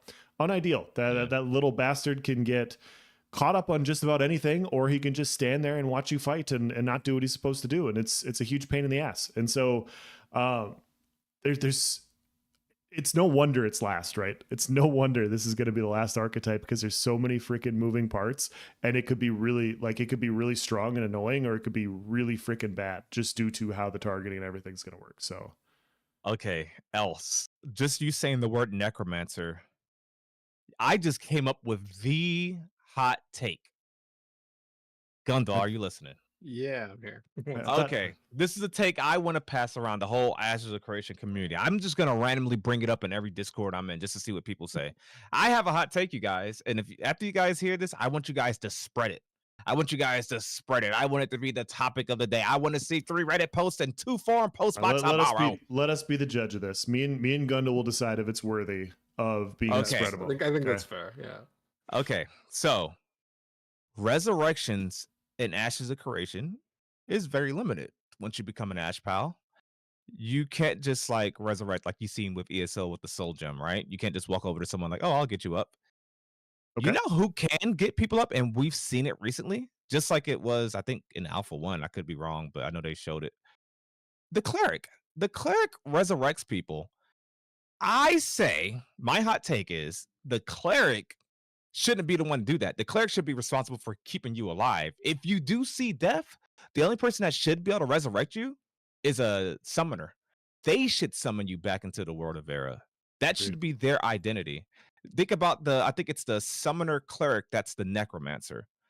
That makes more sense. A cleric shouldn't keep you alive. They're the holy thing. They're the priest. They shouldn't be resurrecting the dead. That should be the summoner's thing. And that right there is how you make the summoner useful in Ashes of Creation. I just solved it right there.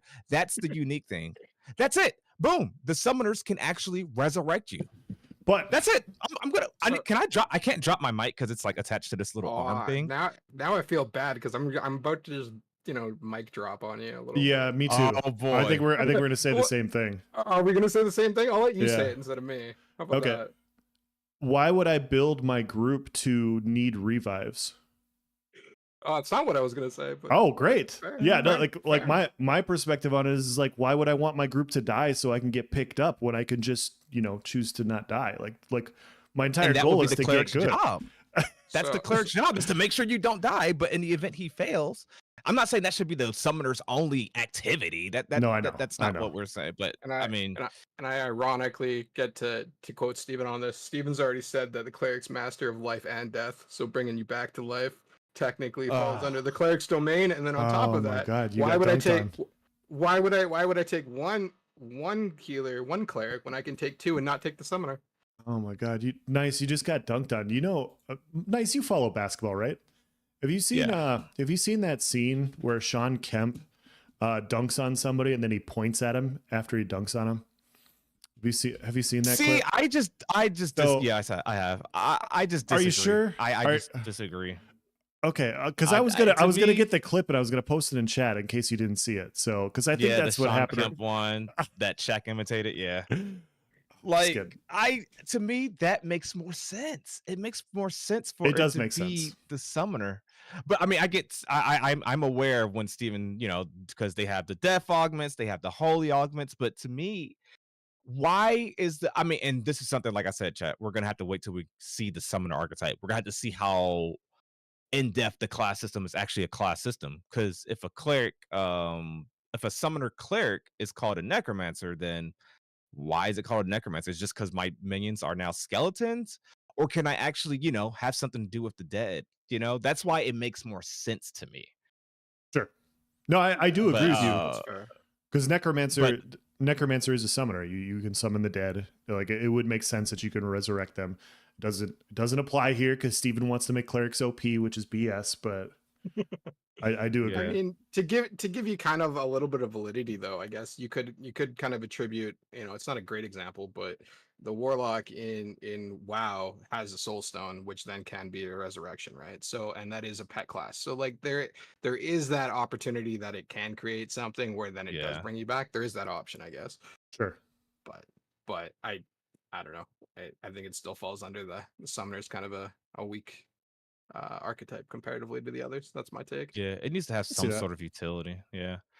Burns says, not gonna lie, pretty sure having 2 clerics in an 8-man group will likely be a popular meta. Oh yeah, you're gonna want that incoming healing. You're gonna want to stack heals over time. You're gonna want people to be able to be resurrected.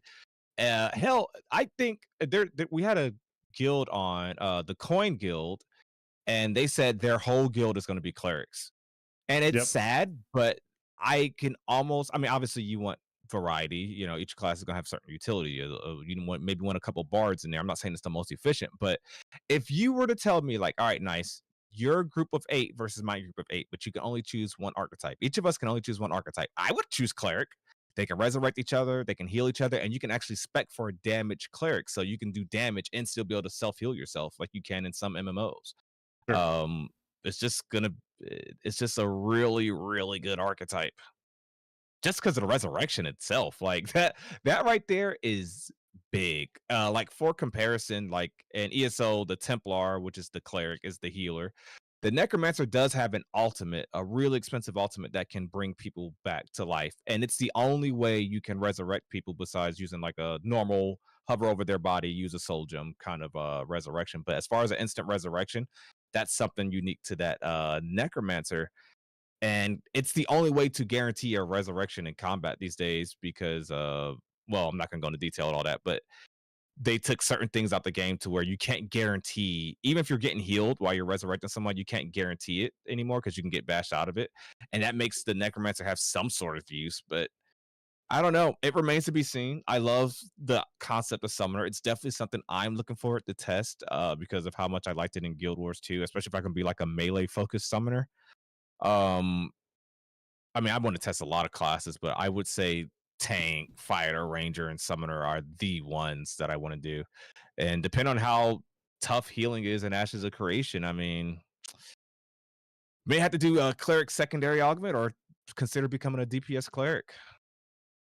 Sure. That's another fun topic right there. Is I mean, we kind of brushed on it earlier, but self-sustain, man. Self-sustain. You can't do it you can't let archetypes do it too well, because then the tank, the bard, and the cleric are a little bit less useful. And then if you don't let players sustain enough, maybe they don't feel as good. I don't know. It's a tough balance, but this is a group-based game. They're definitely getting back to those old school ideologies. So it'll be interesting. We do see that potions are on a 30-second cooldown, and it looks like your mana and your health pot shared a cooldown, so you got to choose which one you're going to re-up on. I'm interested to see what the bard does once it gets introduced. That I know it's going to give mana regen, but I'm interested to see, like, because I'm looking at this gameplay of the Node War, and I'm like, how different would the bard having been available made this combat look? How longer would these engagements have been? Yeah. How would it affect TTK, et cetera, et cetera? Well, I came from a game where there was bards for PvP and like large scale PvP, and it was bards were the most important class. Like you couldn't recruit enough bards to actually be in raid forces. So what game fully was it? expect this. Lost Ark? So Or? I came from EverQuest 2, and I also played Lineage 2, and I Okay. played Arcade. So I basically played all the games that technically Intrepid is building this game basically around, right? Nice, Sure. yeah. So the thing with the Bard is there was two separations of it. One was for martial classes and one was for caster classes. So it kind of split between two of them. Cool. And there was a lot of mana regen and health regen, and then kind of buffs and debuffs that it would provide depending on those kind of things. And it was, like I said, the most important class. And the martial class bard was the best, right? Because we don't want friggin' wizards with sticks. I mean, I'm a martial class player myself, so Perfect. So it was the best. I play ranger as a martial, so it's ranged martial, but it still technically falls under that purview. Yeah. But yeah, no. The dirge from EverQuest 2 was probably one of the nastiest things I've ever seen. Cool. When it came to things with fears and with like silences that would buff auto attacks to do silences and things like that for Ooh. like 5 to 10 seconds depending. Yeah. Things like that. So it was wild. Like I said, I don't think guilds and that are gonna have enough of them, and I think it's gonna be a really, you know, who's gonna dictate the pace in a game like this is gonna be who has those utility classes. Because the DPS can only DPS so much, and then it comes down to having that strong utility. Yep. Yeah. I know they said bards are going to be going to have a cleanse too, which I think will be a very big deal, especially depending on how much dots we start to see in game. Somebody in Kaylin TV says it goes completely against the rock paper scissors mentality. No offense meant, but if you think clerics are going to go toe to toe in DPS and heal, that's delusional. I would like for you to explain that take. If you want to jump in Discord chat, I'd like to hear you explain that. The developers have stated many and plenty of times that like the tank is going to be able to spec for DPS. You can DPS as a cleric or you can go full heals. You can do a little bit of both. Like in the cleric stream alone, we saw them slot like, dang, I think it was like 19 skills, and that was just, we've only seen the heal kit of the cleric. But like Margaret's been talking about how she's been playing a DPS cleric, like it's definitely possible. So who's to say that you can't slot 4 damage skills or 5 damage skills and then slot like 8 heals? Are you going to be as effective as a pure healer? Hell no. Are you going to be the best DPS? No. But can you be a DPS with, I mean, even can you main cleric as a DPS with 12 damage skills and then only slot like 4 heals for when things get tough? I don't see why you could. Would you be able to, like, would you excel? Do I want you as my healer? No. But if we're talking PvP engagements, especially, I would say a DPS cleric will be able to go toe to toe with against another DPS, like let's say a rogue. Because guess what? That rogue's not gonna be able to heal like I can on a cleric DPS. Yeah, I was gonna say that the sustain will be the big factor there, right? They'll be able to sustain you and take you down slowly. Like even if it's not 1-to-1 damage, they're gonna outlast you, which you know, you either run or you die. Yeah, and then don't even, and you just know they're gonna have some ability that does damage and heals you for a certain percentage. Did Holy Whip in Alpha 1 do that? Castigation? What was it? It was some skill. Maybe I'm thinking of a different game, but I could have sworn the whip in Alpha 1 had a heal on it, but I could be wrong. I could be wrong about that. I'm not sure. But typically games have a damaging ability that will heal for these kind of Templars, Paladins / clerics. So I think it's going to be possible. Just same way a tank will be able to probably beat you 1v1, just simply because, like you were saying, it just outlasts you. Who sustains better if you spec for it. Is that same tank going to be good in a raid? I don't want him in a raid probably, but we'll see. We'll see. And that's the thing. Rock, paper, scissors is more so, as we've seen it, an archetype v archetype thing. It's not really. I think it gets more complicated when you talk about how differently they can spec. So if Gundle, if you had to give an example of what you think is going to be the rock to something else's scissors, and you had to choose 2 archetypes, which archetype do you think just trumps this other archetype? So usually they're gonna have hard and soft, right? So like the example that I usually give would be like a ranger and a rogue, right? Rogue shouldn't be able to beat a ranger, but a rogue should be able to just absolutely destroy a mage, but the mage should be able to destroy the ranger, right? And that like little trifecta Yeah. of those three. And then you have your soft and your hard counters, right? That might go with your bards and your tanks and your healers, right? But Sure. it gets super difficult when you start talking about group compositions where you start doubling up on healers or you double up on tanks and then you throw in the augment system, right? So classes might be bending those needles one way or the other. I just I I don't really believe too much in the rock paper scissor mentality. One, because of the balancing that no game seems to get right anyway, and then two, this game is based around group compositions, whether it be 8-man parties or 40-man parties, right? If you really think it's going to be a rock paper scissors fight, it really isn't, because you're going to have 39 guys hitting you too, right? So that's rock paper scissors is more of a triangle, and then we got 8 archetypes. So somewhere down the line, something's not going to be, and then you just factor that balance in a multiplayer game is typically a perfect balance. That is one, a matter of perspective, but two, just impossible. Phantom says it's hard to say how builds end up. You could go spellcasting DPS, you could go melee DPS. Exactly. Mio says I want that DPS cleric to be terrified of a bard. Gen XOG says DPS cleric will be out there with a nerf bat. No way they go toe to toe with a DPS class. And I think that's something that they need to do. A DPS cleric probably shouldn't be able to it shouldn't be able to out DPS a fighter in a raid or even in a 1v1.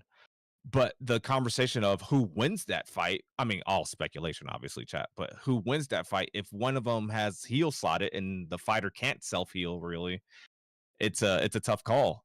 It depends on how this rock, paper, scissors stuff really, how in-depth it is, how balanced is it. Like, I would probably say maybe, just, and this is just like a rough outlast, outplay, exactly.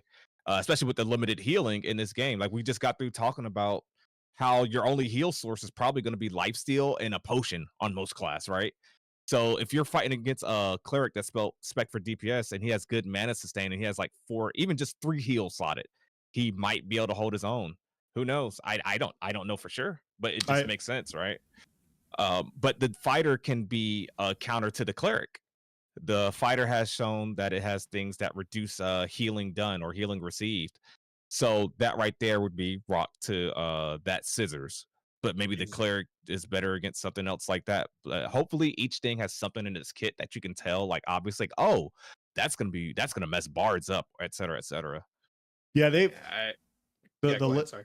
No, you're good. The latest live stream, they gave more information in a little bit of the Q&A at the end, and they talked about how, you know, not only are archetypes going to be rock paper scissors, but there's going to be specific skills within your skill tree, weapon tree, and everything like that, to where if you want to sharpen those counters, you can, or if you want to soften counters against you, you can do that as well. So if Nice is scissors and I'm paper, I can either choose to just fuck rocks up, and I'm just like, I'm all in on, like, our group says, no, we need somebody that can just hammer rocks. And I build into your mic that. is cutting out really bad. Yeah, it's raining here, so my bad. Okay.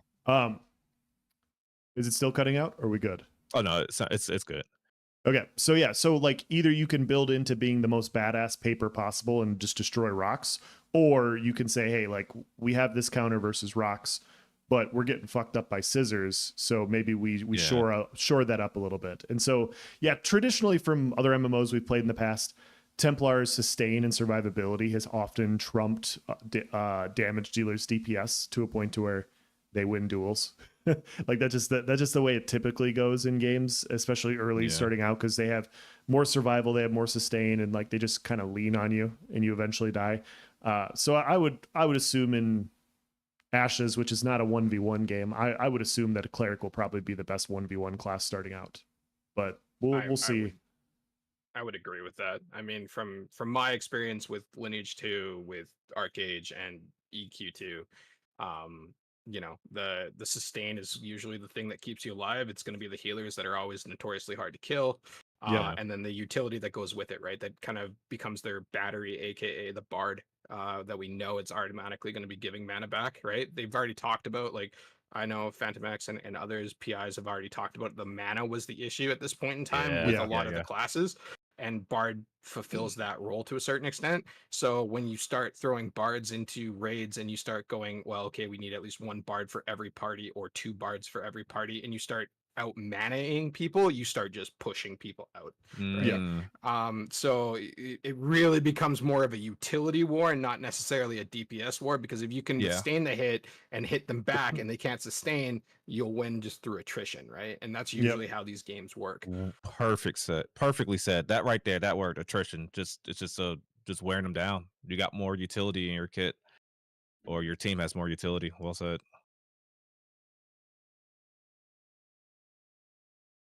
Mage over fighter and tank weak against rogue, ranger, and bard. Ranger weak against tank and fighter, but strong against casters. Bard is weak to physical damage, anti-caster. I'd never seen one of the ranger skills. It had something that reduced the opponent's accuracy. I think it was one of the arrow types, excuse me, in one of the skills.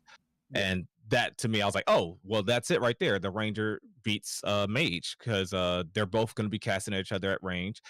Ranger probably maybe has a lot of medium armor. Maybe he specs into ranged evasion, and then you're getting more accuracy against that opponent while reducing their accuracy. You're just going to win over the course of a fight, typically. So I like trying to peek under the hood with the limited information that we have to see little stuff like that. Those are the 2 best examples I've seen thus far, at least.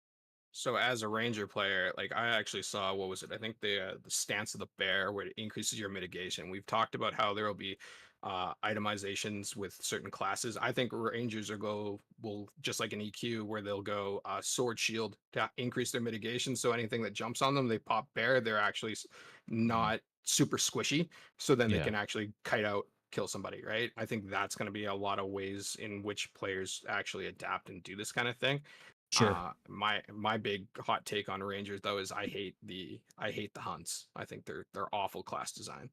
For the ranger. Me and Yokai will talk about that for days on end. I hate the hunts. I think they're really bad. I love the ammo. I actually think that is great class design. That should be the archetype ability, right? Yeah, it absolutely should be. Like, you should be having, like, I love that they have concussion. I love that they have the snare. I love that they have the bleed and their accuracy. I think those are great augments. I think they should have leaned more into that than the hunts themselves. Because I think the Raven one is going to be the one that most people are going to use anyway, especially if you're going to zug as a DPS, where you just do more critical or more damage when they're lower with your headshot combos. Like, it doesn't really seem like you're going to be that much of flexibility. I don't know if you saw the video, but I did a whole video on that. I think it was when I did the ranger review. Okay, thank you. Because I was like, dude, the hunts, like, I don't get, like, the archetype mechanic should be something like every time you get a ranged hit, you build up this meter and you can cycle through whichever ammo for that specific situation. It'll be such a skill gap. It'd be fun. Like, okay, I'm gonna use my snare arrows. I'm gonna use my bleed arrows. I'm gonna use that would be such a more innovative and fun mechanic. But yeah, I'm sorry. Go ahead. So no, I agree with you 100%. Like, it made me so upset. So go ahead there. I will say this. I don't mind the marks. And so I know I'm already disagreeing with you guys, but I don't mind them. I don't like that it's their identity. I hate that it's their identity. And I'm going to make a video on this in the future. Like, Nice, you and I will just keep back-to-backing how fucky it is Ranger is right now. But I'm going to get on the soapbox here, and I'm going to get this out there, because the Ranger, like everything else, like you have this resource that you build up and everything's great, and then Ranger has marks. And I was listening, this is one of the office hours ones I listened to, and there was such a large contingent of people that was like, oh, Rangers are bowmen, you run a bow. And I'm like, the fuck they are, man. No, that's not what a Ranger is. Like, we can go through all these different archetypes, right? What is a cleric? When you think of cleric, what are the things that describe what it does? Like, the ability to bring life and death, the ability to heal people. What are tanks? They're sturdy, negation. What are warriors? Brute fucking damage. And then you go to Ranger, and it's like, what are Rangers?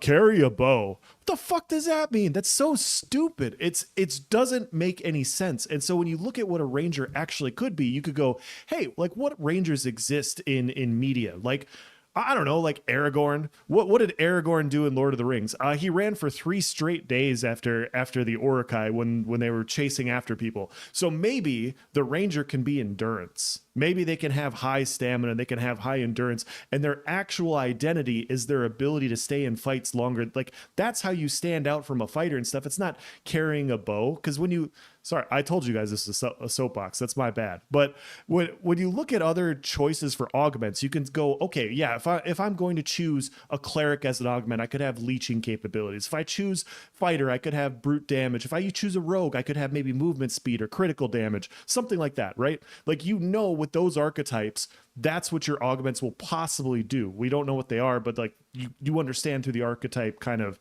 power fantasy that's what they're going to be. Yeah. And then you go to ranger and you're like, oh yeah, with the ranger archetype the way it currently stands, like you could carry a bow. It's like it doesn't make it. I'm sorry, it doesn't make any sense. Have to, No, and no, you have absolutely. My big letdown is from basically when they had the showing of Ranger in the PAX demo. I've been basically following this from like the beginning of Kickstarter. They had the Ranger would be able to actually track, and I was like, that's a cool identity, because then you have out in the world, you can start tracking individuals. Yep. EQ2 had this where you actually had a window UI basically where you could track names of NPCs and players, so you would run around and be the scout of the group trying to find people's names and things like that. That's something that they should be leaning into, in my opinion. Whether it be to the rogue or to the ranger, they giving that kind of the scouting identity, that endurance identity, that kind of thing is big, and I think that's kind of missing in this game currently.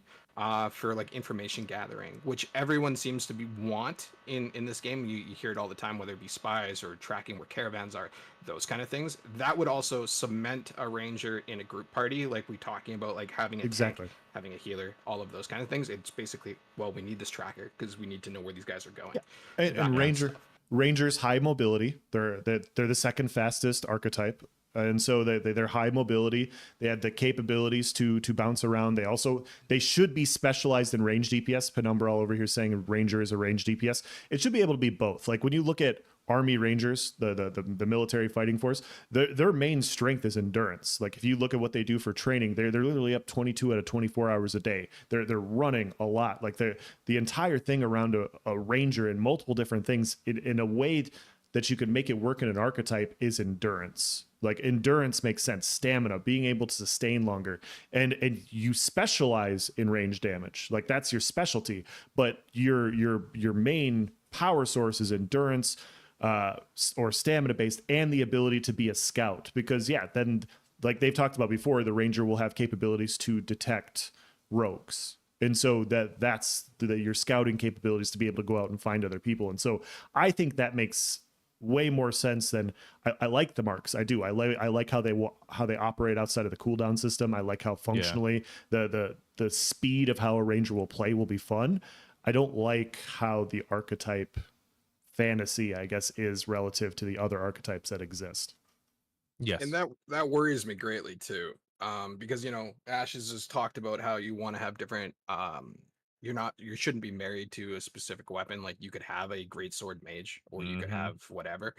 The ranger is married to the bow currently. It's so Exactly. married to the bow, and more than any other archetype. And well, the other one is mage is married to the wand based off of their kind of they're showing already as well, with the abilities being augmented there. So just because you can wield something doesn't make it, quote unquote optimal or even remotely okay to do. So giving people false hope in that sense is not a good thing either, because well, you can do it, but it's not going to work. Is like, well, if you're locked out of skills, like that's not good either. Well, right? and that's bad game design too. And to piggyback off that, there's so many weapons that exist, and so to have archetypes married to one specific weapon, I think is missing the mark in general. You see what I did there, guys, with the ranger? I like that. Clever. But like when you look at like a tank, it's not like, hey, if I choose a tank secondary, I have to carry sword and shield. Like, no, that doesn't make it. Like your archetype should have a specialization. It would make sense, tank specialization, sword and shield. It makes sense, fighter specialization, a two-hander, right? Like something like that. Rogue, daggers, like those types of specializations for weapons make sense. But tying to an archetype to a weapon, I think is a bad idea. But now I'm off the soapbox. I'll stop. I just had to say. No, we're gonna keep ranting on a ranger. So one thing I will like to thank everyone at Intrepid for, whoever designed a ranger. One thing I am thankful for, can we all just give some applause for the fact that they didn't tie ranger to a pet or make it like those nature classes? They went back to like the old EQ2 kind of style rangers, what I grew up playing, and I love it. Just And some I think ranged weapon. that's partly due to Keenan, I think, because he was the one that kind of designed it, and we got to see some of the gameplay that he did, which was really great to see. Really good. So thank Keenan. I think it's a big influence there. Who threw a throwing axe last stream or during the fighter stream? Actually, did anybody remember? Was that the ranger or was that the tank that threw some sort of axe or something? It's a tomahawk on the tank. Tomahawk. That's what I was thinking about. Okay. See, I'd like to see the ranger just have more ranged weapons in its kit skills, because like you guys have said, it's really married to the bow. If you don't have a bow equipped, you don't get sniped. You don't get this. And it's weird because all the attacks from the ranger, I'm like looking at them right now, it's all these big green magical effects, which is an interesting play. But if you're going to do that, at least make a lore reason, like, okay, they're conjuring the essence to do this, and thus you don't need a bow. You just like conjure this bow and you shoot this green beam at somebody. But yeah, I'm with you guys. No, nothing. I know the Sork and the wand, it kind of looks like that might be the case, but no one's really tied anything. Like tank needs shield for shield rush, and I think there's one other ability that they showed, but shield wall too. They need a shield. Oh, the wall, oh, I didn't know that. If they're spreading it out like that, then okay. But yeah, I don't like like weapons tied to archetypes. I'm not a fan.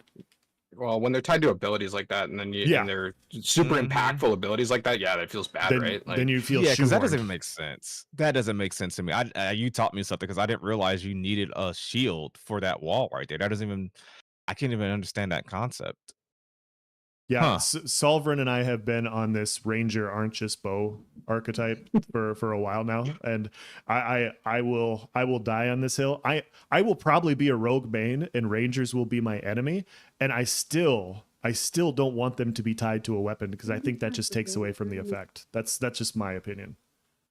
Yeah, I just want class variety with weapons, so you can see some unique builds and things like that. Like, don't get me wrong, I love my ranger fantasy of going pew pew, and I will do that. But absolutely, I would love to see some great sword wielding or dual sword wielding rangers out there. You know, doing that kind of stuff too, with throwing daggers or something. Yeah, that would be absolutely cool. Wouldn't it be cool to like be a ranger and be like, okay, I'm gonna play melee. I'll have higher endurance, I'll have higher stamina, I'll have better sustain versus a fighter, but I won't have the same amount of flat damage. So I'll be able to last in the fight in a melee situation. I'll be a little bit squishier because I'll have the mobility of the ranger. I'll be able to bounce and dance around, and I'll have damage, but my main survival will be my ability to kite. Like, that'd be a really fun play to play like a melee ranger. Like that, it still builds into the fantasy of what a ranger is. Fast, mobile, high endurance, but like now you have a different weapon. And now you're not tied to a bow. Well, the thing is, they are allowing for that, though, aren't they? To a certain extent. I mean, it sucks that the ability's tied to that, but you can have a great sword and just use the bow. Like, your character will whip out the bow when it's relevant for that skill. I'm just going to war with the ranger mains that think that it's just a bow. I'm going to war with them. But I think it would be really cool to allow for that to happen, where you have different abilities abilities to do these kind of things, because everyone has a kind of an idea of their class in their head, right? So everyone has an idea of how the fighter works. But the way that Intrepid is designing a fighter might not be how you design it. So finding a different class that can do that the way that you like it, is kind of cool to me. And I think that is something that Intrepid should lean into. True. All right. Oh, we are closing in on 2 hours. I think that was our last guest. I don't think we had anyone waiting, right? Yes. All right, Gundel, thank you so much. That was a really good topic of conversation. Yeah. And you have me looking forward to the summoner even more because I've not had it on the mind. I've just been suppressing it recently because I know it's not going to be the Alpha 2 launch. So I'm like, no more summoner videos, no more summoner talk. I'm going to keep that out my head. I'll just wait to see what they come up with. But yeah, appreciate you stopping by and thank No, you for being a member of the community for sure. absolutely. Thank you for having me. It was great having a chat about the Ranger and Summoner. Yeah, Yes. never forget, Gundle, that I agreed with you and not nice about the summoner, and that you dunked on him. So Give the summoner a resurrection. just let him summon his allies back to life. I agree with But you. nah. I doubt it'll ever change, but it makes sense though with the cleric. It makes sense with both. It just makes more sense for the summoner to me. But yeah, it does make sense with the cleric, to be fair. Yep. Plastic Lemon says, y'all are dooming if you think we won't see a dual dagger ranger or bow tank. Oh, it'll definitely happen. And that's one thing we gotta keep in mind. They have a melee slot, and you can choose which slot's gonna be your basic attacks. So Yeah. it's just the abilities needing that bow back bar. I mean, I don't know why you would want to do Greatsword Wand Ranger because you get one range slot, one web slot. But I think more so the argument or the concern is that you need that weapon equipped to use those abilities, but because it kind of limits that class fantasy. Although now that I'm thinking about it more, what would you put in that range? So like else, what would you put in your range slot? Because you're gonna have a bow anyway, right? You're gonna have a bow. Do I have to have a range spot? Can I do 2 melee? Yeah, you have to. No, you have a melee slot and then you have your range slot. I mean, I suppose I'd still go range, but that's where I'd put like Nightblade and ESO. That's where I'd put my utility skills.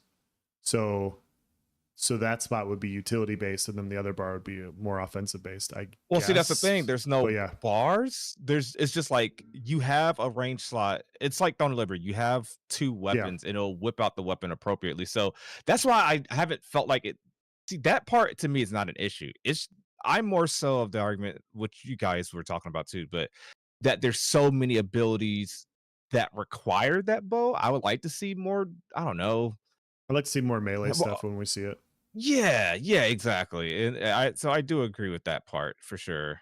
A crossbow or a buckshot for the win. Like, oh man, that if they're not gonna do the crossbow weapon, but if they could just one of the abilities was you whip out dual wield crossbows and just like auto fire or something, that'd be freaking sick. Just little stuff like that. But I would like to see some melee viability too, for sure. Like, I don't know. My biggest complaint would be it built around marks and not around like endurance and mobility. Like I don't know how effective building the archetype around the marks is. But we haven't seen the augments yet, so I very well could be wrong. These guys are thinking way longer about these things than we are. But that's my concern with Ranger is you see cleric, you have conviction, momentum for the fighter, you have these cool things, and then Ranger's marks. And I feel like it misses the mark. Sorry, I had to do it. But thank you so much for being here, Gundle. I guess we'll start wrapping up here shortly. Thank you so much, dude. Yeah, not a problem. You guys have a wonderful day. Yeah, you too, man. Wow, that was a pun in this before we leave. Let's see if I can. Yes. Okay. I'll see what I can do. So, chat, this has been episode 50. I like this format. This isn't something that we don't have to keep unique to episode 50, especially on weeks where we don't have guests or maybe there's not too much to talk about.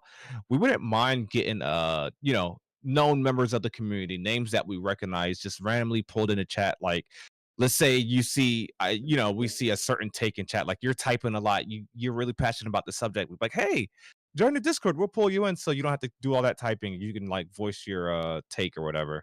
I think that'll be fun. And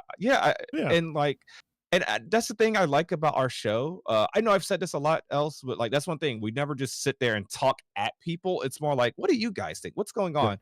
And another thing about our show is like, you don't have to be a content creator or a guild leader. If we're gonna do a dedicated episode, then okay, let's maybe that's typically what we go for. But to be on the show, I like this format. Like whoever is in chat, anybody that's a member of this community, if you follow the Ashes of Creation project, let's bring you up into the voice chat and do it that way. Yep. I really like that. Yeah, me too. I thought this was a lot of fun. I thought they brought up some really good points, and we got different voices of opinions that, like, I mean, guys, Nice and I have been doing this for 50 episodes. And so we've heard a lot of each other's takes. We talk on the side as well. So it's always good to hear differing, refreshing opinions, because it makes us change our stance on things. I'll be honest, I never thought for once about Summoner being a lesser version until he brought it up. And I was like, that's a good point. That's a really good point. And so that's something I will now be looking out for when the Summoner archetype is revealed. And, I provide my take on it in a video. So that's good stuff. Yes, thank you. And Else has slowly convinced me that I'll admit this. To me, Ranger screams bow, not just bow. Like I think Ranger and Archer are separate things, so I do agree. But I feel like bow is part of the identity, but it shouldn't be the identity. I would lean more towards what Else is saying, where it's like mobile, agile, tracker, evasive, right? That's what I would lean into. I don't think the bow should be the whole identity. I feel like it's a core of it, but I don't think it should be the whole thing. I would like to see some really cool, I don't know, just some really more cool melee friendly abilities. I'll say it that way. Yep. Discord link, yes. So Rack on Twitch asked for a Discord link, and Mio asked for one. If you're on YouTube, you should be able to go to the description right now, and it's the first Discord link. It says VOV Discord. It's like right at the beginning of the description, so you should be able to click that. If you are on Twitch, I will go ahead and grab that and paste that in Twitch chat. Okay, I got your YouTube. Perfect.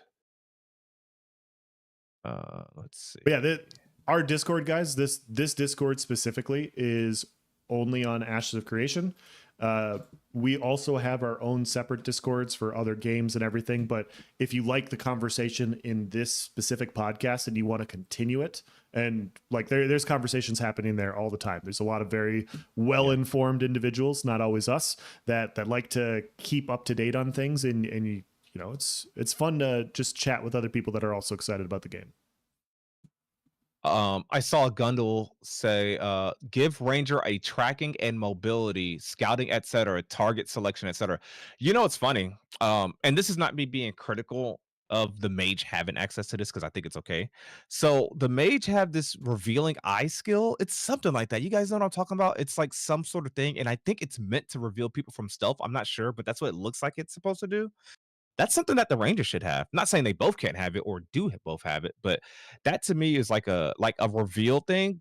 I feel like the Rangers should really be the counter to the Rogue and have some sort of tracking and scouting to where, I don't know, you get a 10-meter radius where if a Rogue enters that radius, they can't stealth for X amount of time, or you reveal people in stealth. So reveals from camo. Okay, thank you, Grundle. And as a guy that really wants to play Rogue, I think that makes so much sense for the Ranger to have. I'm going to hate him, but I think that's how a Ranger has to be built. Like, I think that's a cool way for them to be built. And it makes you choosing different weapons feel cool too. Like, okay, I'm an endurance, I'm mobile, like those things. And in fighter, it's like, I'm in your face, I'm fucking smashing your head in. Like that's what a fighter is. And so when you choose the fighter augments, it's like, this is gonna help me smash people's fucking faces in. Like, this is what I want. Yeah. And so that's how I see it. Man. So once again, this is episode 50. Episode 50. Like that's big. I still get comments, not like every day, but like every day or two, there'll be someone randomly watching episode 27. And like they'll leave a they'll comment and they'll leave a timestamp. And I'm like, what the hell are you even referring to? So I actually go to their timestamp and I'm like, okay, oh yeah. And like, so like the fact that people still like listen back and catching up on everything that we've talked about, it's like, it's really cool. And then you really think about it. 50 episodes. I don't think we've ever been under an hour. We've had some that may have actually been ended at a reasonable time, like an hour, 10 minutes, hour, 20 minutes, whatever. But Like, it's actually crazy to think about. Yeah. 50 episodes, man. And before launch, like, guys, do you guys realize? Thank you so much to Discord. We just okay, there he posted it. Do you guys realize? And this is something I didn't realize for so long until Else brought it up live on one episode. Like, how different this show and how different these talks will be once we have an actual product to play, like actually playing the game and giving feedback directly from Yeah. the game. There's gonna be less speculation, like, oh well, I feel like the summoner or I feel like the rangers. It's gonna be like you're gonna have stuff to reference. You're gonna have like ideal experience. You're gonna be able to pull clips. You're gonna be able to like be playing live and pull it up. Like this format you see right here, where it's just and that's something I never thought about else. Like, are we gonna like keep this same format with the background footage and talking, or are we gonna be like standing In-game? next to each other in game, right? Oh, you And, want to like, do RP friggin' podcasts? Yes, we're gonna be VoIP in chat? games, bro. We're gonna find chairs to sit on. Oh, that's gonna be our thing. We're gonna have our characters in game sitting next to each other, talking, Yeah. and that way, if something about combat comes up, we can duel and like show stuff like live. We can go. I don't know. There's a lot of So, stuff. Oh, in the s- tavern, virals, I- right? Yeah, in the tavern. I was gonna say that the VoIP should be able to be had in freeholds, in cities, and what was the other one? I can't remember. Taverns. Taverns. Okay, so potentially, if it can also be in freeholds, we might be able to get a friend of ours to have a freehold, and then we could have the private on the farm, stream. Yeah. Be pretty cool. I think in game makes a lot of sense too, because then a lot of stuff that we talk about different archetypes and stuff, like, let me show you what I'm talking about. Like I literally have it right Yeah. here. So Yeah. Pull out the receipts on topics. Exactly. Nice and else gonna be too famous for us? Nah. I do No. think Alpha 2 will have a pop at the beginning. Because I think one thing that will help it is that not everyone will have access to it. It's like right now, if you see people playing PAX Day on Twitch, you're like, oh, what game is this? I never heard about this. Oh, okay, yeah, I'll check that out. I'll go buy that real quick. Alpha 2, if you're not aware of Ashes of Creation, or you weren't already aware of Ashes of Creation back in January, like viewers aren't going to be able to do that. And even people like a lot of us like that are in chat right now, a lot of you that are in chat right now, some of you probably don't have an Alpha 2 key. Like, you're following the project, you're interested, you don't know if you're $250 interested yet, you're Yeah. like, I'm gonna wait to see how the Alpha 2 is, or I'm gonna wait for launch, I'm gonna wait for beta, or I need to wait, I'm gonna wait till I see something. And that's perfectly fine. So not everyone's gonna have access to it. So I think that will bring in viewership initially. But if I had to be honest, chat, and like a lot of us content creators, like already talk about this, like there's going to be people like how we're like no lifing Ashes, which doesn't exist right now, talking about it, doing videos on it. There's going to be a big YouTuber that's probably had 1 or 0 Ashes of Creation videos. They're going to come out of nowhere. One of their followers gave them a key, and they're going to stream to their normal 5,000 followers that they stream to. And we're just going to kind of get lost in the sauce. But the core community that's been following it for a while, may not be at the top of the category, but you guys, when you want people that know what they're talking about or stuff like that, people that then yeah, we'll probably shine in that light. And then another thing is, most of those people probably aren't going to stick with Ashes once they, because it's a test. So they're probably not going to stick with it for too long. So there is that. I will But, also yeah. say to piggyback off that. So I think what Ashes has done with Alpha 2, with ending the keys early, like basically in our estimation 7 to 8 months early, for the release, has done a good job of not generating a crazy amount of hype, because even if you wanted to get an Alpha 2 now, you couldn't. Like you can't purchase a key, which I think is great.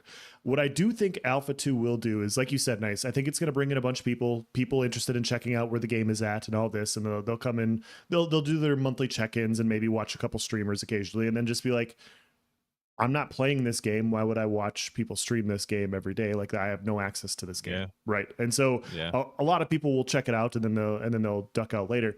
But what I do think will happen is Alpha 2 will be the driver for Beta 1 and Beta 2 keys. And I think we brought this up a lot. I've done 50 episodes of Nice Gaming on this, so I've heard this a few times. But Nice, do you remember when you watched the Melee Combat stream and that was when you decided to get an Alpha 2 key? I think Yes. there's going to be live streams where people see something that they wanted to see and then it'll be like, Yep, that's what I wanted to see.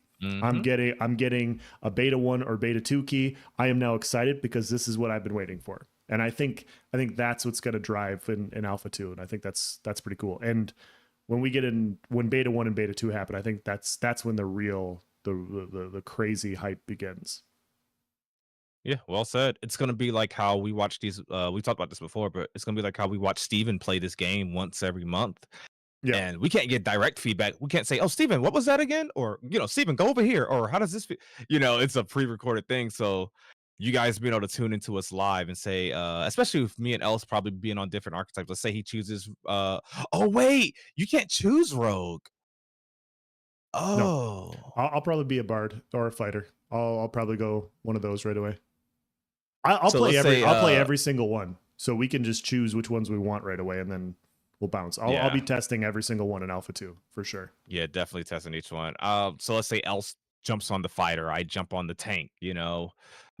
We get to see different perspectives and how they work in a group and stuff like that. As long as I can do a little damage on my tank, I'm gonna be satisfied. I'll want to test each class, so I'll each archetype, so I know what I'm talking about. Obviously, I want to take a look at each tree. I want to see how each feels. But if the tank is done right, as it seems like it is, I'll probably be satisfied with that. But that's just me talking right now. I can come out of nowhere and be a mage main come Alpha 2 launch. Who knows? But it really all depends. One thing I don't see myself doing is cleric. That I can tell you right now. I want to see how the healing feels, but I just know I'm not going to be cleric. I just know I'm not going to be cleric.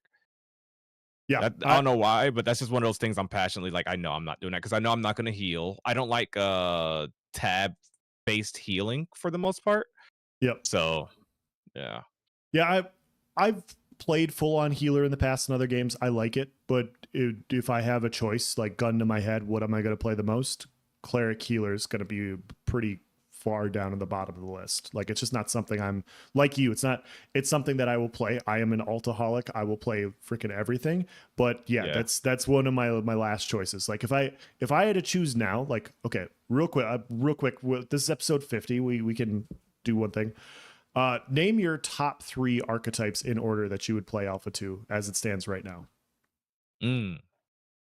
Like first, second, third. For me, it'd be tank. Then it'd be fighter. And if we're talking about Alpha 2 launch or just like our overall archetypes? A launch. Yeah, launch with what we know now. I'm definitely going to test in this order then. So it'll probably be tank, then fighter, and then I'll probably jump to the ranger. Okay. Yeah, for me it'd be fighter, ranger, mage as it stands right now. I'm really happy with the fighter. Like, you guys remember how hype I was after the fighter showcase. Like, that combat, the gap closes, the bleeds, the defile. Like, this just looks so good. Yeah. But if I can get ideal melee combat and action combat feel, like a lot of people are saying that the PI are saying, then I'll be satisfied with the tank, because then I like tank. I say this all the time because I like being a tanky DPS in PvP, and I like tanking in PvE, and you always need a tank. So if me and Els go adventure by ourselves, I at least can distract, and we at least have one of the support roles covered. Then we just need a cleric friend. Yeah, but your tank while you can I redo my list, by the way? Yeah, it's gonna be tank, ranger, then fighter. There we go. Okay, that's my priority of what I think I'm gonna end up maining. I got a few over here. Jamation says cleric, which is fair, and Paranaut says rogue. Rogue. Someone just asked about the cleric guild, and yes, I do think there will be an all rogue guild. There's no way there's not. Absolutely. What's the name of that ESO rogue guild? They tweeted me the other day. Lords of the Shaft. Lords of the Shaft. Yep. He's already talking about he's gonna bring the Nightblade guild to ESO to be rogue main. So that's gonna be, dude. That's gonna be lethal, man. A bunch of, like, you guys thought that the Rangers at the PvP Caravan Showcase all unloading a snipe on one person at the same time was deadly.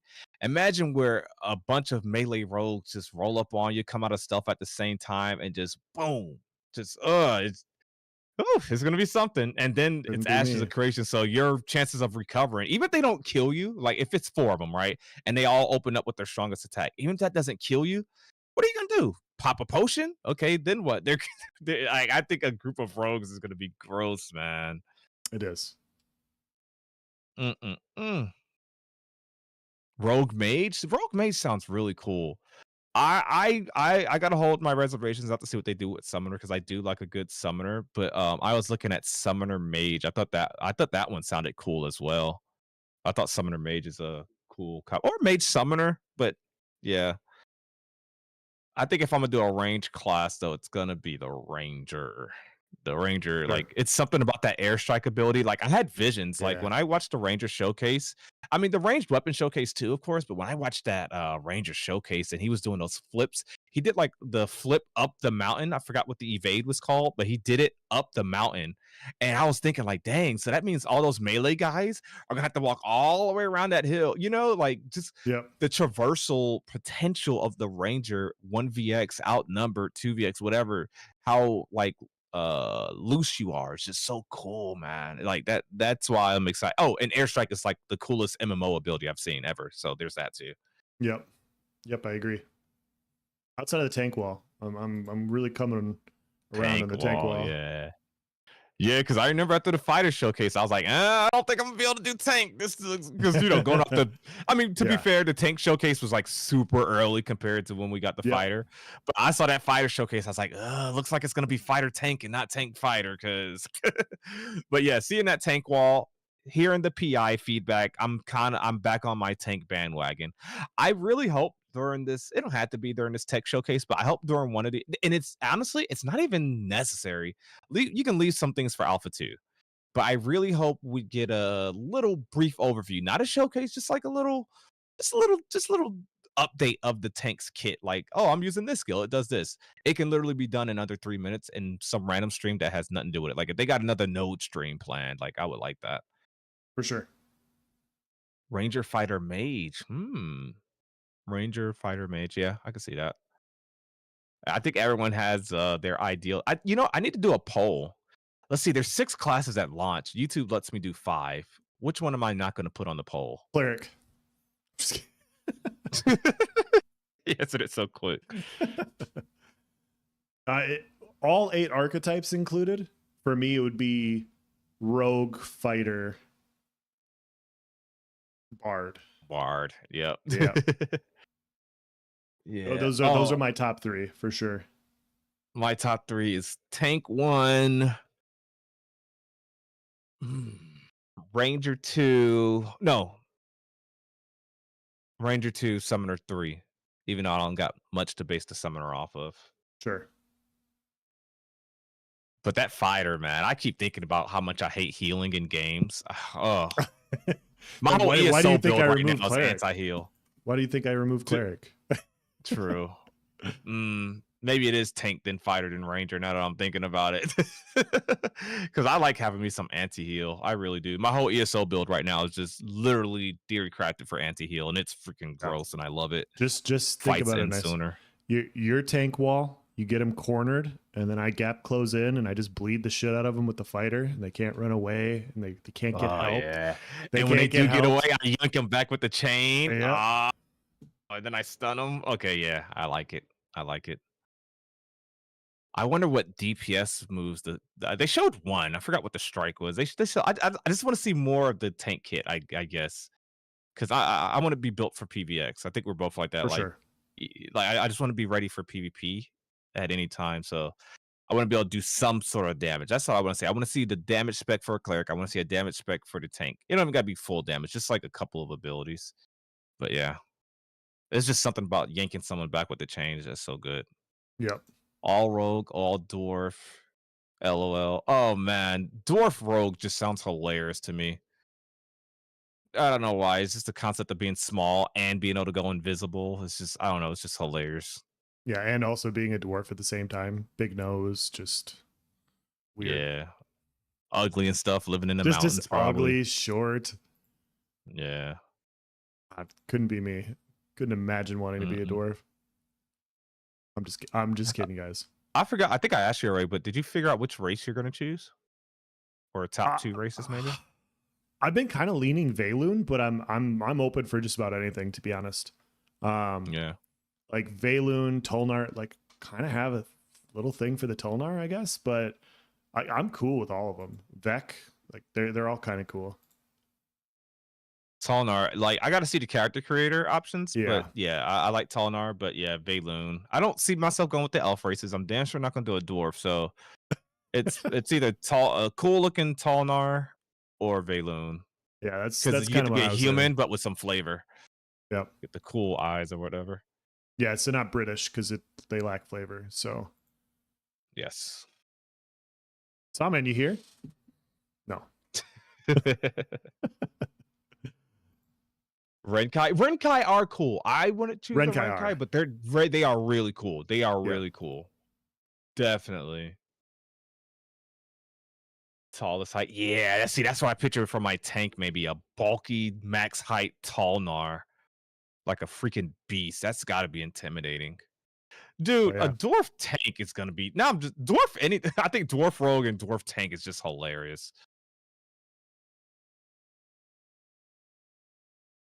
Yeah, freaking Tallnar, huge, intimidating tank sounds freaking sick.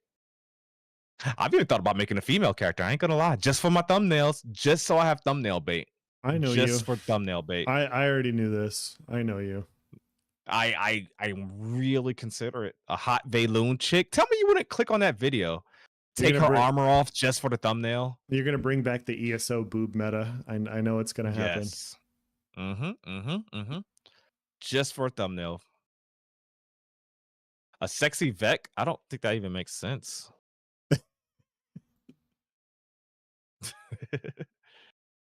Are they keeping the idea of every race have different starting zones? I asked that a couple of streams ago, and someone told me that they kind of went back on that, supposedly. Yeah. I think they got rid of that. A sexy, scaly, or furry Tallnar will get traffic. I don't know. I might. You know what? I'll have an alt that I use just for thumbnails, but you open the video and it's me like PvPing on a big bulky male Tallnar, and you're like, oh, bait it.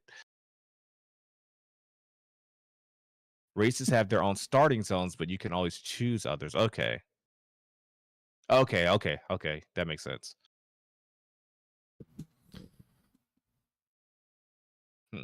All right, so this has been how we make it to 2.5 hours. Okay, but anyways, we did good. We did good. We did a good thing here. Yes. This has been episode 50, you guys. Episode 50. Once again, sound like a broken record, but thank you for everything. You guys have been awesome. We couldn't have got it this far without you. Oh yeah, I hear that. It's time for bed. Gotta get the kids in bed. I look forward to many more episodes as Alpha 2 gets closer. Like once we get an announcement date, I don't know if we'll like solidify 2 days a week or whatever the case may be, but I know closer to Alpha 2, I'll be doing more AOC focus. Like right now, you guys see I do a little bit of ESO occasionally. I'm still working on my Albion video. Typically I probably won't stream Albion, but I am gonna do an Albion video. And then Elden Ring comes out this week, you guys. Thank you so much, Nibiru. 50 episodes, yeah. Elden Ring comes out this week. Maybe I'll do an Elden Ring video. I don't know. I also just did a Elden Ring video. If you guys have been away from Elden Ring, or if you haven't played, he posted a detailed beginner's guide. I'm thinking about doing some stuff for the Elden Ring DLC because I've watched a lot of content, all spoiler free for the most part. But the amount of content in this game, they're calling it Elden Ring 1.5. And like I was watching Scott Jund review actually, where he was talking about like the size when Miyazaki said the size of Elden Ring was the size of like one of the biomes essentially. It was like, yeah, but it's more tightly packed, like it's more stuff to do in that area, and there's like verticality, so it's actually a huge amount of content, the different amount of weapons, the new spells. Yeah, I'm gonna probably be doing some Elden Ring content. If you guys don't know, I did a lot of Elden Ring content at launch. That's actually where I would say a lot of my subs are from.